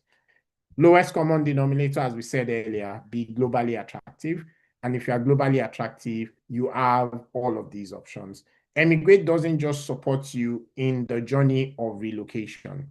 Enubate supports you in the entire journey, starting from you planning. Absolute beginner, never done anything in the field of technology before. That journey starts from planning. And then you get on a multi-year roadmap towards qualifying. And then when you are qualified, you can get endorsed. When you get endorsed, you will need to move into this new economy. You need to integrate and over a period of time settle. Some countries allow you to become a permanent resident in as little as 2 to 3 years, while some countries would want you to be there for about 5 years. You would hear that the UK, for example, is thinking about 10 years for some kinds of individuals, but we believe very strongly that for talent, and they said it in the white paper that they released, to say for talent, they will make the timeline shorter for economic contributors. The same white paper where a number of people were talking about the fact that, oh, the UK is making it very hard for people to move to the UK. That exact same white paper, if you read it correctly, you will find that they released a £50 million fund to attract global talents to the UK. These are the kinds of talents that we are talking to on this session today. And this is you that they are talking about. They are looking for you. They want you to come to their economy. And they also said in that white paper to say that they will reduce the timeline and ensure that even though some people may not be able to qualify for permanent residency, which is called ILR in the UK, until 10 years, maybe even 15 years, that economic contributors will be able to enjoy the routes that are available today, which can be as short as 3 to 4 years to indefinite leave to remain. All of these are available on the Enubate platform. You need to also then be able to plan your journey, because what is the shortest possible journey towards settlement? For example, some people do not realize that if you leave the UK for too long during your journey towards permanent residency, you may start your counter again. If you are planning to become a permanent resident, you need to be in the UK at least 6 months a year. over the period of time where your time is counting. And so if you're an avid traveler, some of the tools available on the platform is even able to help you calculate what your trips times are, what the journey in terms of months now, weeks, and so on. How many more months do you have? But then if you are targeting becoming a citizen,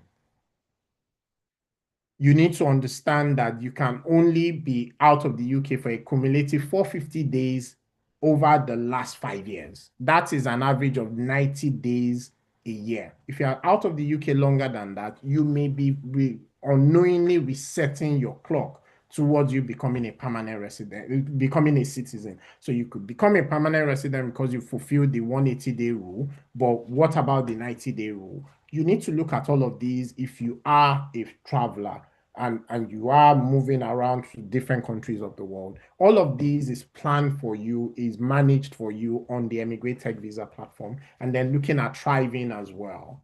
Thriving involves also, in some cases, moving and looking at a third country. As we said earlier, there are people looking to move from the UK to other countries, to Europe, to Dubai, to and so on. Emigrate platform is able to support them. And there are people looking to move from the US to the UK. Emigrate platform is able to support them. There are people looking to move from Nigeria to Canada. Emigrate platform is able to support them. Moving from different parts of India, Pakistan, and so on. This is one platform that can support. And it comes with a combination of human expert coaches and also AI assistants and AI agents for every part of that particular journey. The AI agent is able to help with hyper personalization at scale, with instant insight, with the platform being able to show you what you need to do next. If you're on a multi-year journey, what should you do today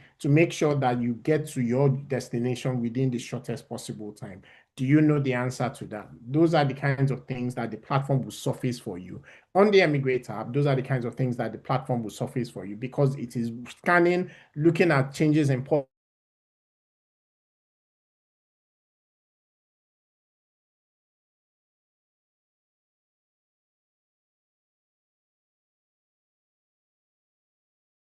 to surface.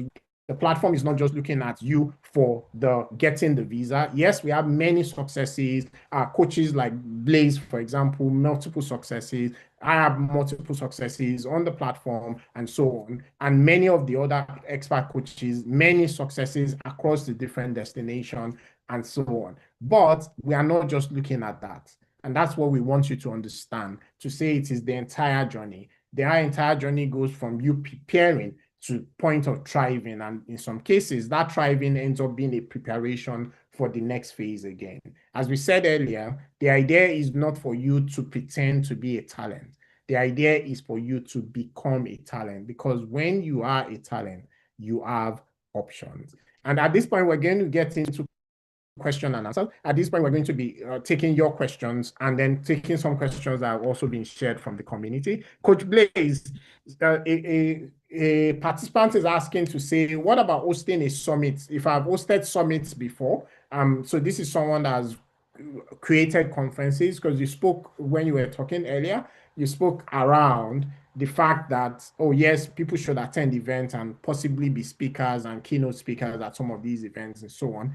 But somebody is asking that, what if I'm the event organizer? I'm the one even creating the platform that people are coming to speak on. What should they be doing? Coach, please, if you're still there, but just before you answer the question, we would say to the audience again, if you wait till the end of this session, we do have a gift for you that would be absolutely useful for your journey, regardless of what visa option it is that you are exploring on the Emigrate platform, or even if you're not yet on the platform and you're just getting information of what it is that you need to do, we have a gift for you that will be useful. And also, if you have questions, please drop them in the chat. We will answer as many questions as possible. Coach, please, are you there? You're on mute if you're speaking. Yes, I'm here. Okay, then. So the question was around a conference organizer asking if that is something that would be useful. So in the mandatory criteria, there's a place where they require you having contributed to a large, having led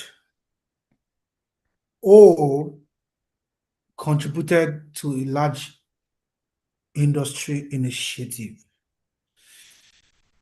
That is something that could work.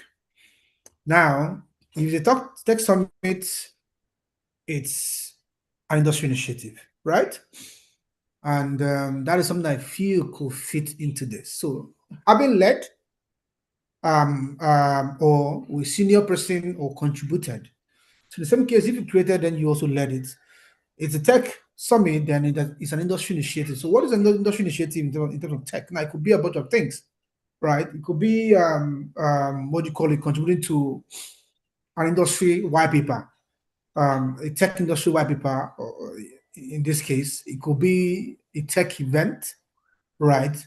In a different case entirely, it could be a bunch of different things, but the idea is that this is something that an initiative that affects the whole industry, right? So it being a tech summit, that is the place I feel it works perfectly. It wouldn't work because let's not make the mistake where you are required to maybe be a speaker or be a panelist. It wouldn't work in those places, right? What they used to accept before in the speaking was, maybe you having coached a workshop or presented a workshop before. They used to accept that. Now they don't. You must be leading, be a lead speaker, or be leading and speaking on the main stage, right? So again, for me, so those are not going to work. So I feel where it aligns perfectly is that you led, or you were a senior contributor to a large industry initiative, which I feel in mandatory is the best place it aligns. Yeah, that's about it. Thank you. Yeah.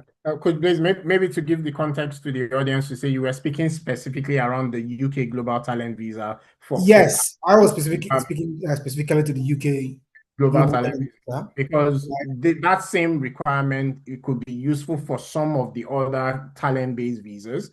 But Coach Blaze was talking about UK Global Talent Visa. Coach Blaze, there's someone else asking, Security Operations Center Analyst, is this person? Am I qualified to apply for the Global Talent Visa? I will ask that you speak to UK Global Talent first, maybe US O1, then you can talk about the other parts of the world as well. So just give him a quick microcosm of where this person stands based on just this minimal information that you have available. So it says, security, I need to get the right role. So it's a security operations center analyst. So it's a cybersecurity analyst, beginner level, basically, as a cybersecurity person, just starting their journey. And they're asking, am I already qualified? And I'm saying for global talent visa. So start from UK global talent, Okay, USO, then you can. Yes, so for the global talent visa, This is a beginner, basically. yes, cybersecurity is part of the roles or the key sub tech industries that are eligible. I mean, you could see there in the technician platform, it's written there, cybersecurity. So it's part of the roles that's eligible. Now in the USA, so under the EB1A, I know that again you have roles around science, right? So again, science and technology. So I think this also works. O1 visa as well, and again for O1 visa, again being a leader, if you're again like you already said, right, this is a beginner role. But you see a lot of these visas, while some of them that have the pathway for beginner and exceptional. There are those that just are full-fledged, you showing that you're exceptional, right? And then if you're a beginner, it won't be the best route to go, right? So then I think for Australia has I know there's also digital technology. Innovation. Yes, there's also digital technology there, and I think that is also so across all the priority sectors. Digital tech, health sector, space. I know there's digital tech there. So again, that's because. So here's what I'm going to say, right? If you think about what cybersecurity stands for today, I doubt that there is any of these global talent visas that does not have an allowance for cybersecurity profession. Yeah. And it's very, very important because along So anyone who decides that they want to be a cybersecurity person by today, I like to say that they have won a jackpot. That's the way I say it, right? I like to say that they've seen the future. Because so here's the thing. Recently, if you listen to the news, you hear a lot of things happen around different hacks, cybersecurity issues. Um, you hear. I mean, recently we all couldn't use some of our websites. Recently, just like a few years ago, and then if you check it, you realize that maybe Cloudflare was down now, and then it somehow capitulated to AWS. A few months ago, AWS was down. I was trying to open Canva and I couldn't access Canva. I was trying to open a few different. I was like, okay, what's going on? Webflow. I couldn't use Webflow. Then I went on the internet and I saw that they had some cyber issues. So you see that you are what I call a hot cake at the moment. So across whether it's France, whether it's Singapore, all of them have the element of technology. Whether some branded as what you call it science, some branded as digital tech, some branded as tech, but within it you will see that there's a requirement for a cybersecurity person in there. So I feel it's the best time for you to leverage any of these pathways to get ahead. Yeah. Yeah, I'll just add to that to say what you need to do is you may want to do a self-assessment for yourself. If you go on the Enubate platform, you can fill the pre-evaluation form. And if you're on the free plan, it will give you some visas that you're already eligible for. If you're on a premium plan, it would actually give you additional roadmap steps and so on to say, even if you are not yet qualified for some of these visas, these are things that you can do within, and it will give you an estimate of how long you may need for some of those things for you to qualify for these visa routes. So even if you are not yet qualified, you are definitely on the right step, because even if you're on day one as a cybersecurity analyst or day one as a cybersecurity professional, there are things that you can start doing now to shorten your time scale of qualifying for these visas. And you can look at a multi-route trajectory to say you're looking at multiple routes at the same time, or you can look at, oh, I'm laser focused on this particular visa, and it's able to give you that direction of what you need to do. You can also speak with some of our coaches on the platform. They are able to give you direction. They're able to give you guidance. And if you wait till the end, we're almost there now. We do have a gift for you, and we would explain the gift in a moment. Second thing I want to say is after doing that pre-evaluation, make sure you have a roadmap for yourself. And I know that somebody asked another question similar for a quality assurance person. I'm going to skip that question because it's the same answer as well. Build a roadmap for yourself to say you're a junior software tester today. They are not really looking for junior people per se, although there are promising versions of some of these talent-based visas to say because you have shown promise, they will let you move to their jurisdiction. Germany, for example, will allow you move on what is called the job seeker visa, right? For 6 months to 1 year as a starting point. So you can even use some of those to move from where you are today to say, oh, you are taking an intermediate step if you want to bet on yourself. But you should have that roadmap for yourself. And this is part of what the platform helps you to do. And if you have a roadmap, but you're not following it through diligently, intelligently, and deliberately, if you're not following it, then you are like anyone else that didn't even have a roadmap in the first place. So you need to make sure you are doing all of these things towards you being able to qualify. And Coach Blaze, we have somebody else asking about age to say, are there age limits to some of these visa opportunities? Not that I'm aware of. Yeah. And that's it. There are no, most of these visa opportunities, there are no age limits, although there are a few of them that there's a bit of advantage if you are younger. There's a bit of advantage of, so like the Canada Express entry, for example, your age factors in terms of the points that you receive for that. So yes, that is also something that you can look at when you're globally I'm interested in Canada. Yes, we do have different items that you can look at and different resources that you can look at across these different countries. Today's session, we've been looking at multiple routes at the same time.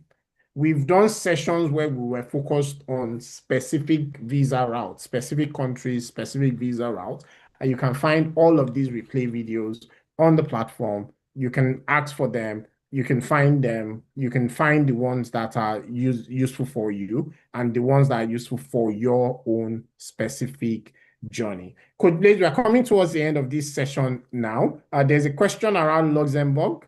There are startup-based visas for that. A number of European countries have startup-based visa, digital nomad visa, and all for that. Coach Blaze, I'll come to you for you to just share well, I'll call it final words across the different audience so we can take your video at this point. And there are 4 or 5 of the audience that we would like you to speak to. I'll ask you for each one of the audience one by one, but let me give you all of the 5 at the same time.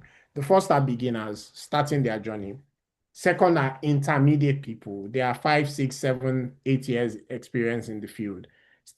The third are advanced people, 15 years experience, head of IT in a fintech, CTO of a microfinance, insurtech, those kinds of people, very really senior in their field and what they've done. Then we have people in different countries of the world, like the UK, on the UK student visa, no pathway to settlement, and the number of routes that they were planning for has been blocked. And so they're wondering what can they do now. And then we have people who are ready to apply. They are currently working on one application or the other, and they are looking at what should I do to optimize my profile. Coach Blaze would like you to just share some tips for each one of them. Let's start with the beginner and maybe beginner and intermediate.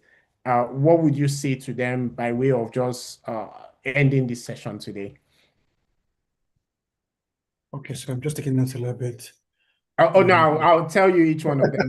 So beginners are 0 years, 1 year, 2 year. They're just starting their journey in tech, and they are looking at all of these and saying, can I qualify in 5 years' time? Can I qualify in 2 years' time? What can I do today to optimize my chance? What would you say to them? Okay, so I think for those, again, it's being consistent, right? For the beginners, it's being consistent. Here's why. When it looks like the journey is far, sometimes we decide we just want to give up and we just feel okay. You know, that thing that talks to us in the head that says, "Oh, man, it's just too far. I think we should give up." You know, my father always says something. He's late now, but he always says, when you're traveling and you don't get to where you're going, you keep going. Right. So for me, I think that's the simple word I can put there, which is, you know, make that checklist, get up, get it, keep going. And you don't even have to do. So here's how I think about it. I saw someone earlier today that I like to partition things in my head, right? If suddenly I have 10 emergencies, here's the thing. I see all of them, I know them, but in the end, you're only one person, right? And you can only do one thing at a go. Trying to do multiple things, too many things is where the problem is. So you prioritize, and then work it down, but you stay consistent. That's what I say for the beginners. Thank you so much for that. So intermediate people, they're already on the journey. They have some of these experiences and all. They may even have done some remote work from their own country and things like that. They are starting to build some level of expertise and maybe a bit of visibility as well. And then they're wondering, what should I be doing next at this point so I can qualify within the shortest possible time, or so I can move on these visas? So for intermediate persons, I think it's the storytelling, right? It's being able to tell your stories properly. Because I mean, there are those who are skilled in, what do I call it? There's a reason why we have copywriters, for example, right? The reason why we have trained journalists, right? I could write something. I mean, I am trained, you know, but someone else who isn't trained could write some things, and they wouldn't really capture it. The same way we watch movies and we have people who can tell stories properly. So I think it's you being able to tell your stories, find a way, because in the end, it's your story.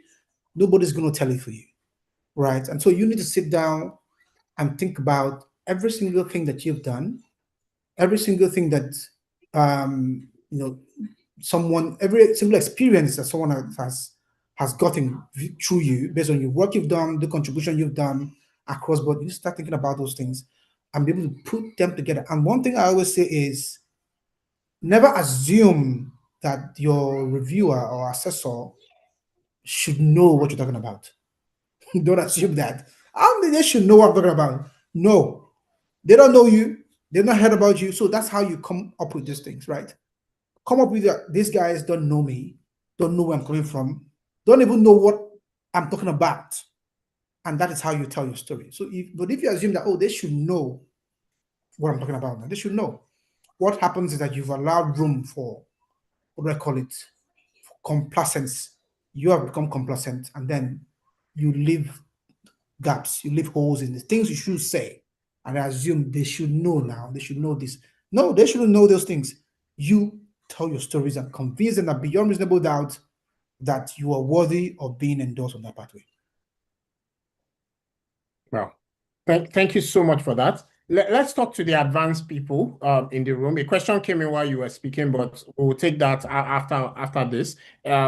Advanced people in the room, many years experience, 15 years experience, fintech co-founder, raised money before, sold a company before, head of IT in insurtech. Those kinds of people, they've acquired a lot of the experiences and so on. In some cases documented, in some cases not documented, but they are highly advanced in their journey and experience. Is there room for them? What should they be looking at? So here's the thing, right? And I'm sure they'll probably smile when they hear this. So I was speaking to some top guy in one big telecoms, I think it was last year, our usual advisory. And something he said to me, he said, Blaze, I really wish I've spoken to you a year or 2 years ago before now. I said, why? He said, because I'm the boss. I'm the boss. I'm the one who delegates and tells people to do so many things. Like we just shipped some big software and we got a major partnership, but guess what? I didn't go for the lunch. I sent someone to go do it, right? And so for every single major milestone partnership, he's like the big boss. And he just feels, you know what? I mean, I'm the big boss, so I don't need to go do this thing. So he sends a lot of people to go do those things. I mean, he has to delegate anyways. But here's the thing. His name is not anywhere. It is the people who he subordinates, his younger colleagues, whose names are everywhere. And he says, Blaze, now I get what you're talking about because my name is not, I'm Googling our last lunch and my name is not even attributed to it.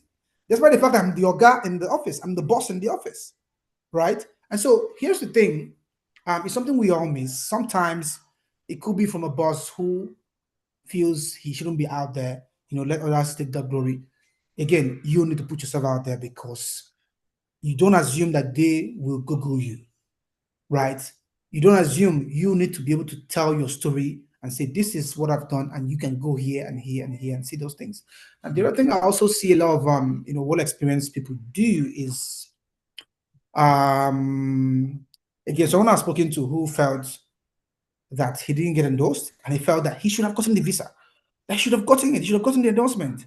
And then we start talking and I see, because he felt he was larger than life, there were things he missed out. There are things. Now, I always tell people, now here's for the context of the UK Global Talent Visa. There is a fine line between a tech-enabled company, a tech outsourcing company, a tech consultancy company, and a tech servicing company, and a product-led technology company. There's a fine line between those things. They are all tech companies. But here's the thing, only one of them is what is required, which is a product-led technology company. Do you see? But then there's a fine line. So you have those who might be a tech-enabled company, tech-enabled business, and they, again, advice, right? They're like, no, this is, but the guideline is clear. This is. So again, when someone is that big, there are people who are that big and they feel, I mean, they should know who I am, right? But here's the thing, the guy who's reviewing your case, he doesn't know who you are.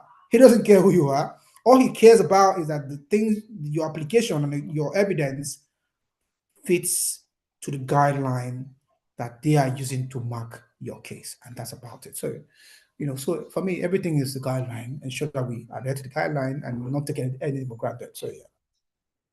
Yeah, thank you so much for that. Two more to go, and these two are actually subcategories of the ones you've spoken to already. And we'll use the UK since we're already talking about the UK for this category, which is they are not on a pathway to settlement. So UK student visa, UK post-study visa, UK startup visa, although most of them are now switching off, should have finished switching by now, just a few more to go, because startup visa ended in April 2023. We have the UK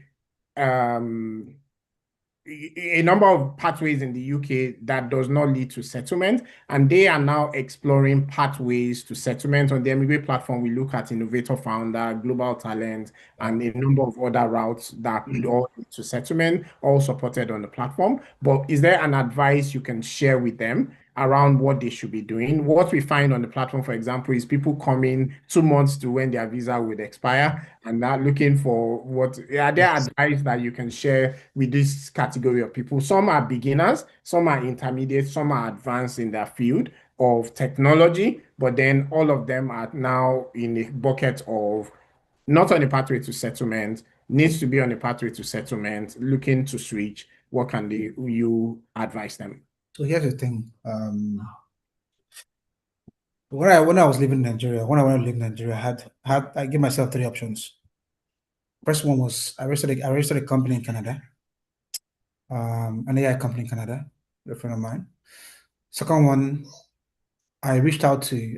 Funny thing, it was on Twitter. I just saw some conversation and I followed it through. And I saw one professor and I left her a message and sent her an email. I said, "This is who I am. This is what my profile is, and I would like to be a student in your class in the next session, which was for the next year of that year, which was supposed to be for 2020, I think. Yeah, 2021, I can't remember. But she saw my profile and she was like, Blaze, okay, you have a wonderful profile, and I would love to have you. She doesn't know me from anywhere. And I would love to have you as, I think it was supposed to be, I don't know if it was MIT or something. I think it was MIT. So I had that. Then I had the UK Global Talent Visa, which I was sitting down somewhere and someone said, Blaze, I think you should go and apply for this. So I gave myself those 2 options. And what I do, I said, whichever one comes first, I take it. And the UK Global Talent Visa came first. And I took it. And then I spent the remaining 2 years trying to close down the company I had in Canada. But that's a different story entirely. You get. But here's the thing. Yes, you're in the UK, the pathways are blocked. There are other pathways that are open, right? And I mean, I've had friends who have lived in the UK for maybe a year. I have 2 people off the top of my head who I know lived here for like a year plus, and they moved out to the UK, some to Canada. Some moved to via the I think it's the FCIP, RCIP pathways in Canada, Saskatchewan, and Ontario and co thereabout. So, and these pathways, these are like settlements that are still growing, and they want talented individuals, right? So again, I feel that while the pathways are not looking up here, there are places that are looking up, right? Luxembourg, for example, Germany, Sweden, for example, Canada, for example, these settlements want talent. And here's the thing, talent will always be required because they need economies to grow.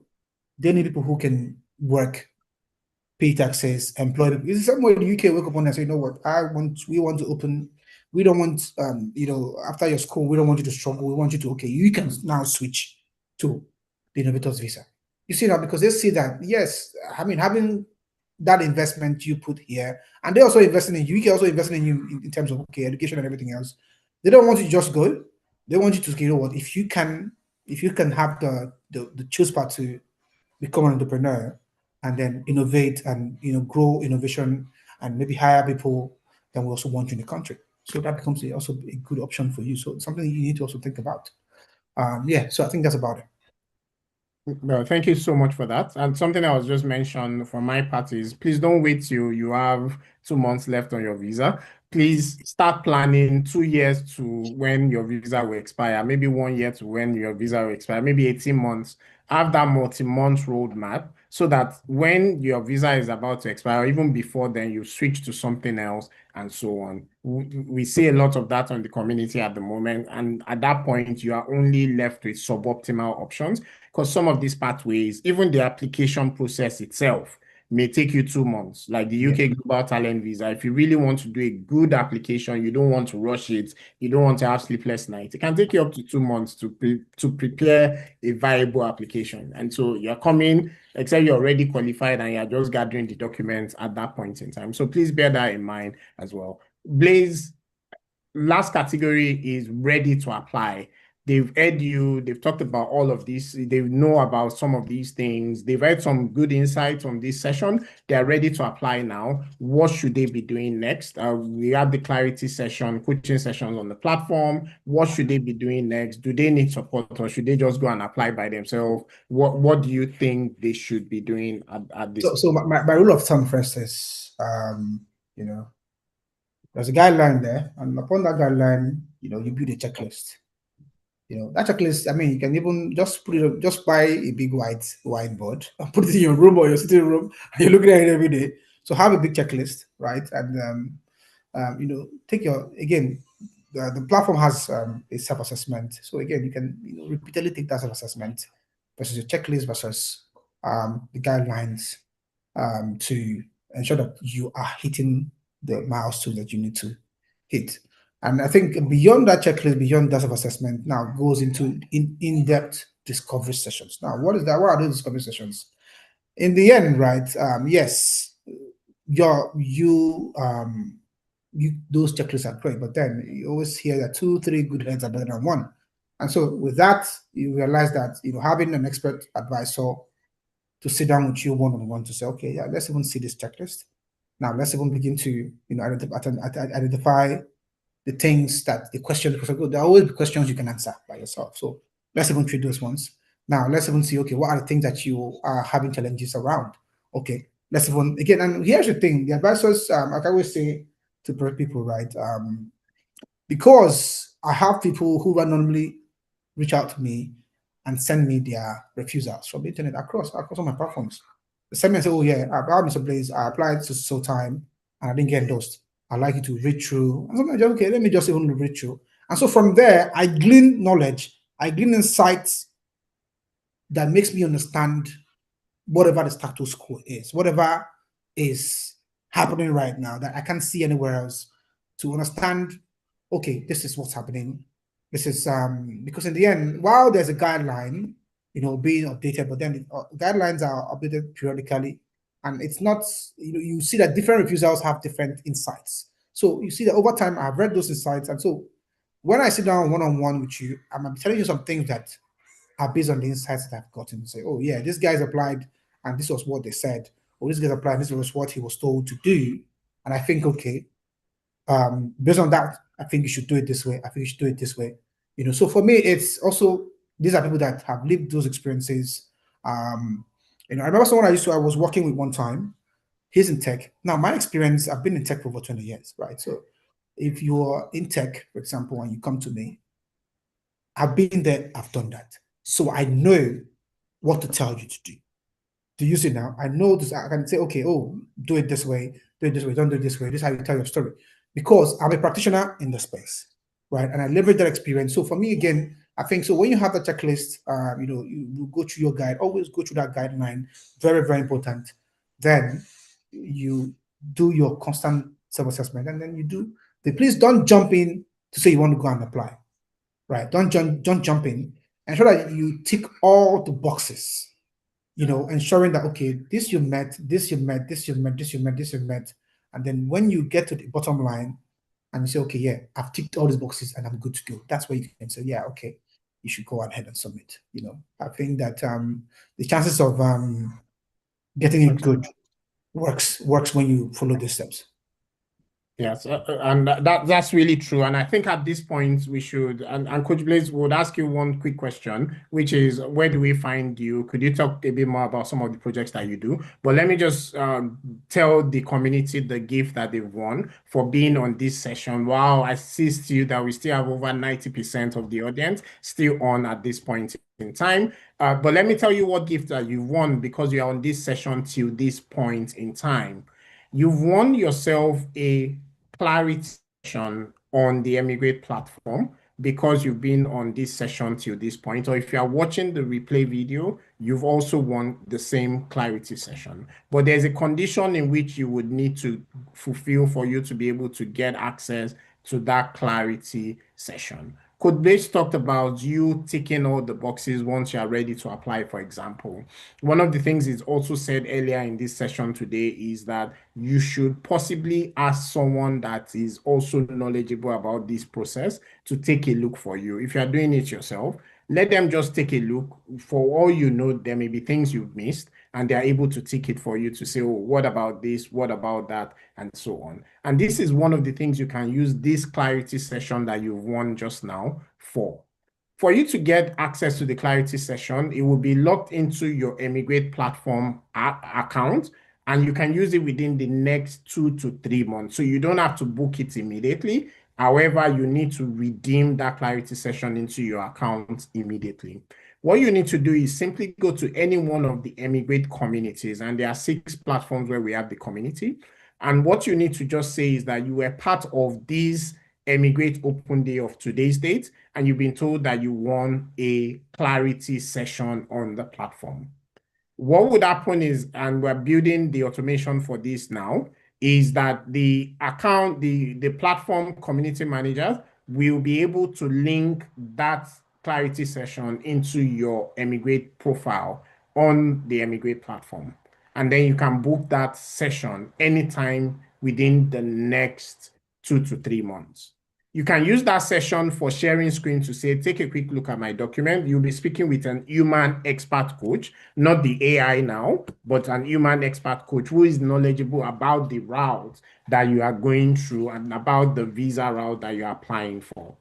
You can say to them, oh, take a quick look at my application. You can say, oh, this is the roadmap that I've written for myself. What is this roadmap okay? Or what do I need to do as regards this roadmap? What else do I need to add? You can use it to say, oh, yes, I've gotten one of the documents that I'm supposed to get. Can you take a look at the document? Or I've written my personal statement. Can you take a look? Or, oh, can I brainstorm an idea with you? Or does this idea qualify for the innovator founder visa? Whatever it is that you need an human expert coach for, you get a short time with them on the clarity session, and you can speak with them and share with them and so on. And this is what you want for yourself. It's absolutely valuable for your journey, and it's part of what you get access to on the Emigrate platform. If you want more of these kinds of sessions, of course, you would have to subscribe on the platform, or you can book one of our do-it-yourself plans, packages on the platform, do it with me or do it for me packages on the platform. So congratulations. Don't forget, for you to redeem it, you need to go to the community, any one of WhatsApp, Telegram, Twitter, LinkedIn, Facebook, or any one of our communities on Emigrate YouTube, and you are able to say, I was part of this session and I was told I won a clarity session. They'll be able to link it into your profile. Please and please and please, we're only able to offer one of these per individual on the Emigrate platform. So regardless of how many Emigrate Open Days or premium sessions or community events that you've attended, you are only eligible to one of these kinds of clarity session on the app platform because we are limited by time. We want to help. All the coaches on the platform want to help you, but of course we are limited by time. So you only get one of these. So don't say I've attended 11 open days and so therefore I have 11 of this clarity session. No, it doesn't work that way. It's just one of this category. There are other ways to win other clarity sessions on the platform, and you'll find out if you go on the Emigrate app. For example, if you use the app for 7 days, consistently for 7 days, you actually unlock another one of these kind of sessions. So yeah, Coach Blaze, we need to release you now. I still have a few more things to share with the community, but to release you, how do we find you? Aside from the Emigrate app and all, how do we find you? What are some of the things that the community can support that you're working on? And then also just any parting words as we continue with the session. Okay, so thank you so much, buddy. So you can find me on Instagram, AIM Legend on Instagram, or Blaze Abo on Instagram, AIM Legend on Instagram, AIM Legend on Instagram. You can find me, and on my page you can mostly find things around me talking about the mistakes people make around the global talent visa, and sharing insights around the visa as well, and a few other visas. So you can find me there. You can also find us on Travel Global. So if you just go to TRAAVU Global on Instagram, you can also find us there as well. In there, you can see a lot of videos, lots of educational videos on informational videos on different pathways. That you can from there gain knowledge on how to move to and maybe work or live in a new country. So again, final words is that it's not a sprint. It's something that you take your time. Like I always say, when we work with people, we tell them we need to take our time to ensure that the fine details are fully captured. So I think it's something that you need to think about. Take your time, ensure that you don't overlook anything, ensure that you follow it line by line. Don't look at something and say, oh, maybe they will overlook it. It's in the guideline for a reason. So don't expect that, oh, they're gonna overlook this. No, don't do that. Make sure you follow everything through and through. And you see, you come out of blind color. So thank you again, buddy. That's it. Thank you so much, Coach Blaze. We really appreciate you being on this session. And just to mention that you can also book one-to-one session with Coach Blaze on the Emigrate Tech Visa platform. In addition to also booking on the travel platform, you can also book Coach Blaze on those platforms. And so, yes, you can speak with him further as you continue your journey. And thank you so much, Coach Blaze.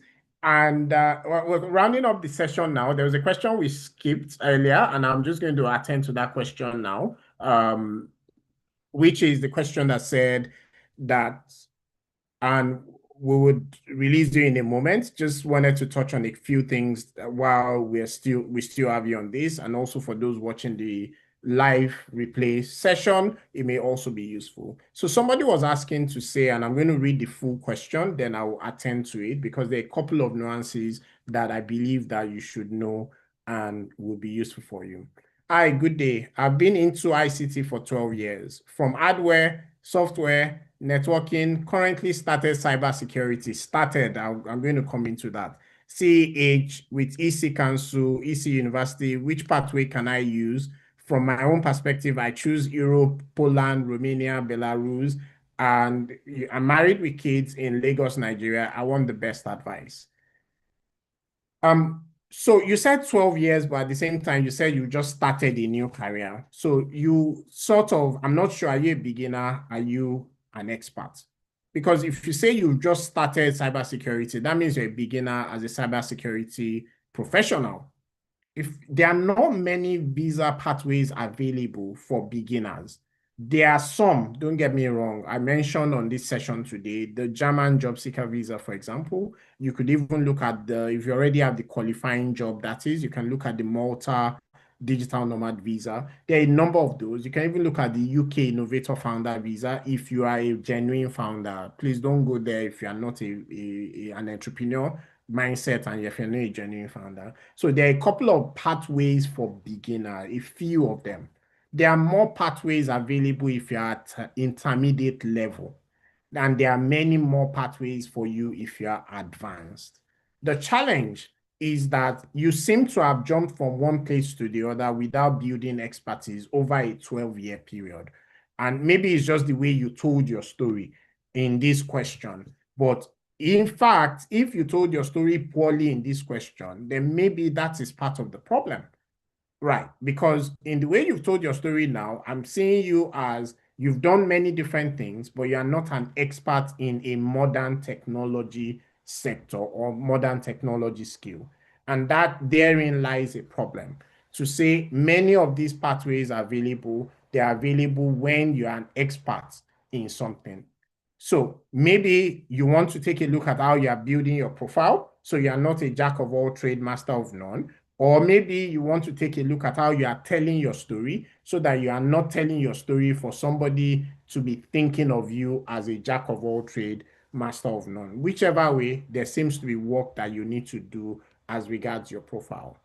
Now, as we've advised already on the session, you can do a self-assessment on the Emigrate platform. You can do that automated using the pre-evaluation form. You can book a premium session to do that, or use the free session that you've gotten today to do that. As well, if you're still on this session up to this moment, you can use that to do that with an human expert.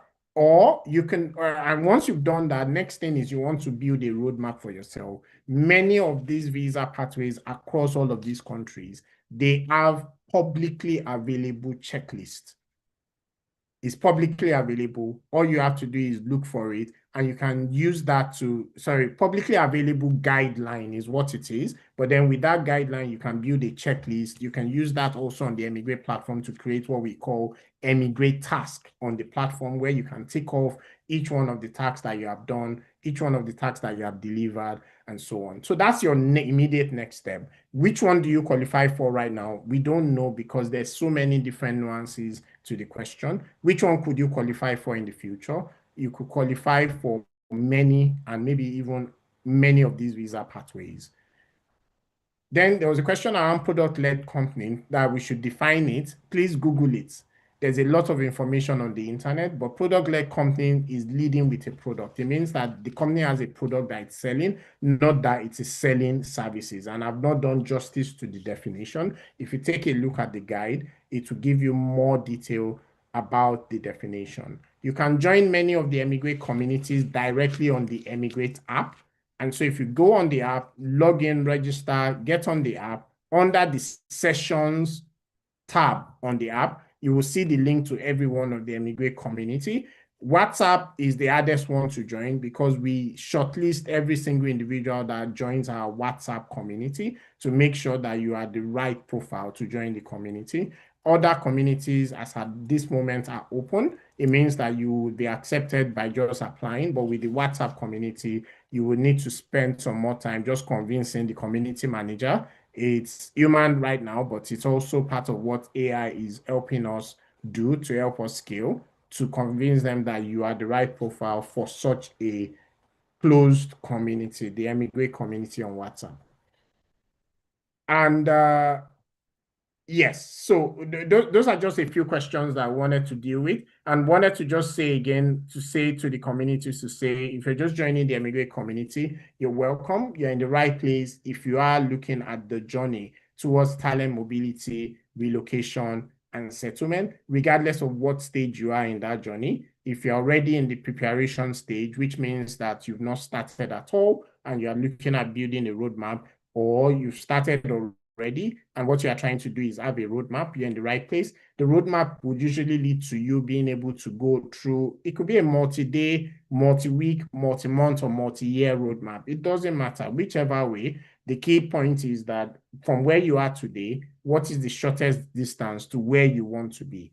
And once we've determined that, you can go towards qualifying. Once you are qualified, you can start navigating the application journey. Once you've done that and you have gotten endorsed successfully, and even if you don't get endorsed, you have the opportunity in many cases to appeal or do a new application. So please do not give up because you did not get endorsed the first time. You can then go on to the relocation journey. How do I move? How do I rent an apartment? What can I do in my home country? For example, you can start applying for a role in your home country before you move to the next stage.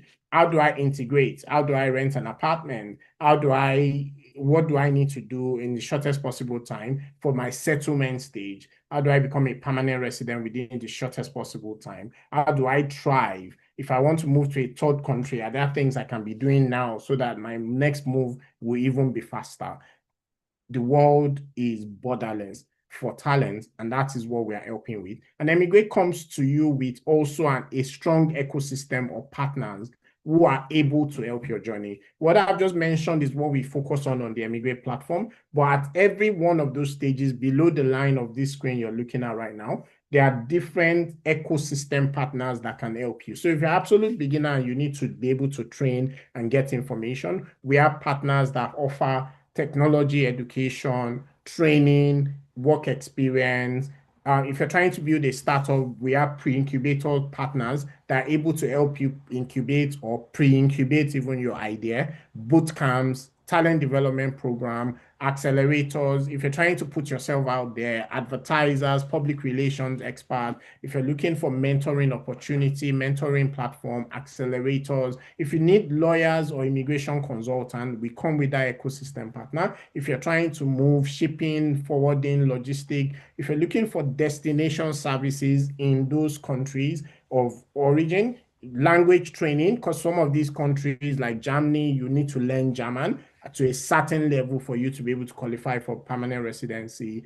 All of that is available as ecosystem partner. You get significant discount if you're coming from Emigrate on to some of these are ecosystem partners. If you're looking for a role in your destination economy, we have relationship with HR recruiters, executive search experts, employer on record, and so on. And Emigrate is even getting into policy making, helping some country states make policies around talent. Because as we said to you, many countries are looking for talent. And if you're a business in the room, we have Emigrate Business that will able to help you extend this platform, this offering, this benefit to your team on at en masse, and so they're able to get access to a lot of these benefits, and that could help with productivity within your teams as well. All of these are available to you on the Emigrate platform. We got featured partners. I won't focus on that today. But if you're looking at some of these talent-based visas, there are a couple of things that would be useful for you, and that's what I wanted to land with on today's edition. Somebody asked a question. Before I land on that, somebody asked a question, what should I be doing now? What you should do now is have a roadmap for yourself. That roadmap will tell you what you need to do next, regardless of if you're beginner, intermediate, advanced, and so on. One of the things that can help you with that roadmap is AI that we've built on the Emigrate platform. One of that is that we've trained the Emigrate AI on hundreds and hundreds, over 300 technician visa rejections. Now, many of those rejections are not from our platform, they're sourced publicly, but with each one of these rejections, it gives information. It tells you why it was rejected and all. So you can pass your profile through this and it will give you some, and this is premium on the platform. Sorry, it's not part of the free plan. It's on the premium side, but it will give you some information on what you can do to make sure that you can scale through. And even if you are not yet qualified, it will give you a roadmap of what you need to do step by step towards qualifying. And so if you're looking at the UK Global Talent Visa, for example, there's a DIY package available on the platform. You can go under the packages section to get access to it. It gives you free templates. It gives you access to some of the channels where you can see what's going on. You get access to WhatsApp channels for conversation. And then there are a couple of things that are premium there as well. Some of the premium AI available, personalized road mapping service, and you get access to clarity sessions as well, all available on the Emigrate Tech Visa platform. And so if you haven't started, where you need to start from is to get the app. Once you get the app, the next step is for you to book a clarity session, and that clarity session can tell you what next you need to do. And as we said to you, you've won that clarity session because you're on this session, you're on this Enubate Open Day till this time. Or if you're watching the replay video, this also still applies to you, regardless of the platform where you're seeing this replay video. You get access to that clarity session, and that clarity session is where you then be able to do what your next step is. How can we help? There are 4 ways in which we can help. There's the free, and over 80% of what we do on the platform is free. There's the do-it-yourself with a subscription, where you pay a small fee, and then you get access to additional benefits on the platform. if you're doing it yourself, if you're serious about your journey, we think you should subscribe to this platform. That's what we think. But then you can start with the free, and then when you feel you're ready, you can subscribe. And then if you continue your journey and you're a busy professional, you may want to do it with me. To say, I want an human expert coach working with me on this journey. There are different levels to that tier, but it's available. And then we have the do it for me as well. There are some things that only you can do. You will do those things. But then there are many other things that other experts can do for you. This is where the do it for me is definitely useful for busy professionals, because human experts will be able to help you with project management, technical writing, logistics, business analysis, ideation. Even if you need a software developer for the likes of Innovator Founder Visa, all of that available to you on one platform. Clearly understanding the guideline, clearly understanding the journey that you are on, and then supporting your journey step by step onto your destination. This is what we offer to you on the Enubate platform. Next step, get the app, book the clarity session, have a conversation with an human expert coach, and make sure you take your very next step. If you're looking at the free, that's also fine. Your next step is to build your own roadmap. Use a lot of this information that we've shared today. Use it to build a roadmap for yourself. That roadmap will tell you what you need to do next. And then when you need support, you can use the Enubate community to get that support. You can get access to some of the clarity sessions to get that support, and you can go on from there.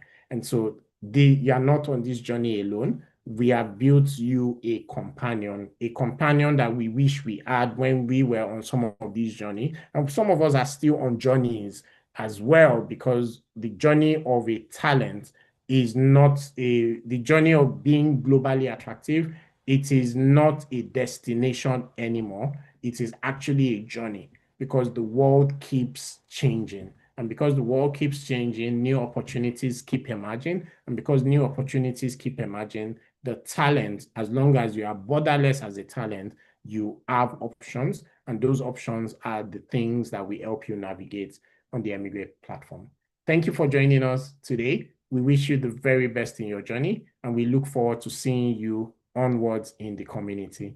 Thank you, and see you.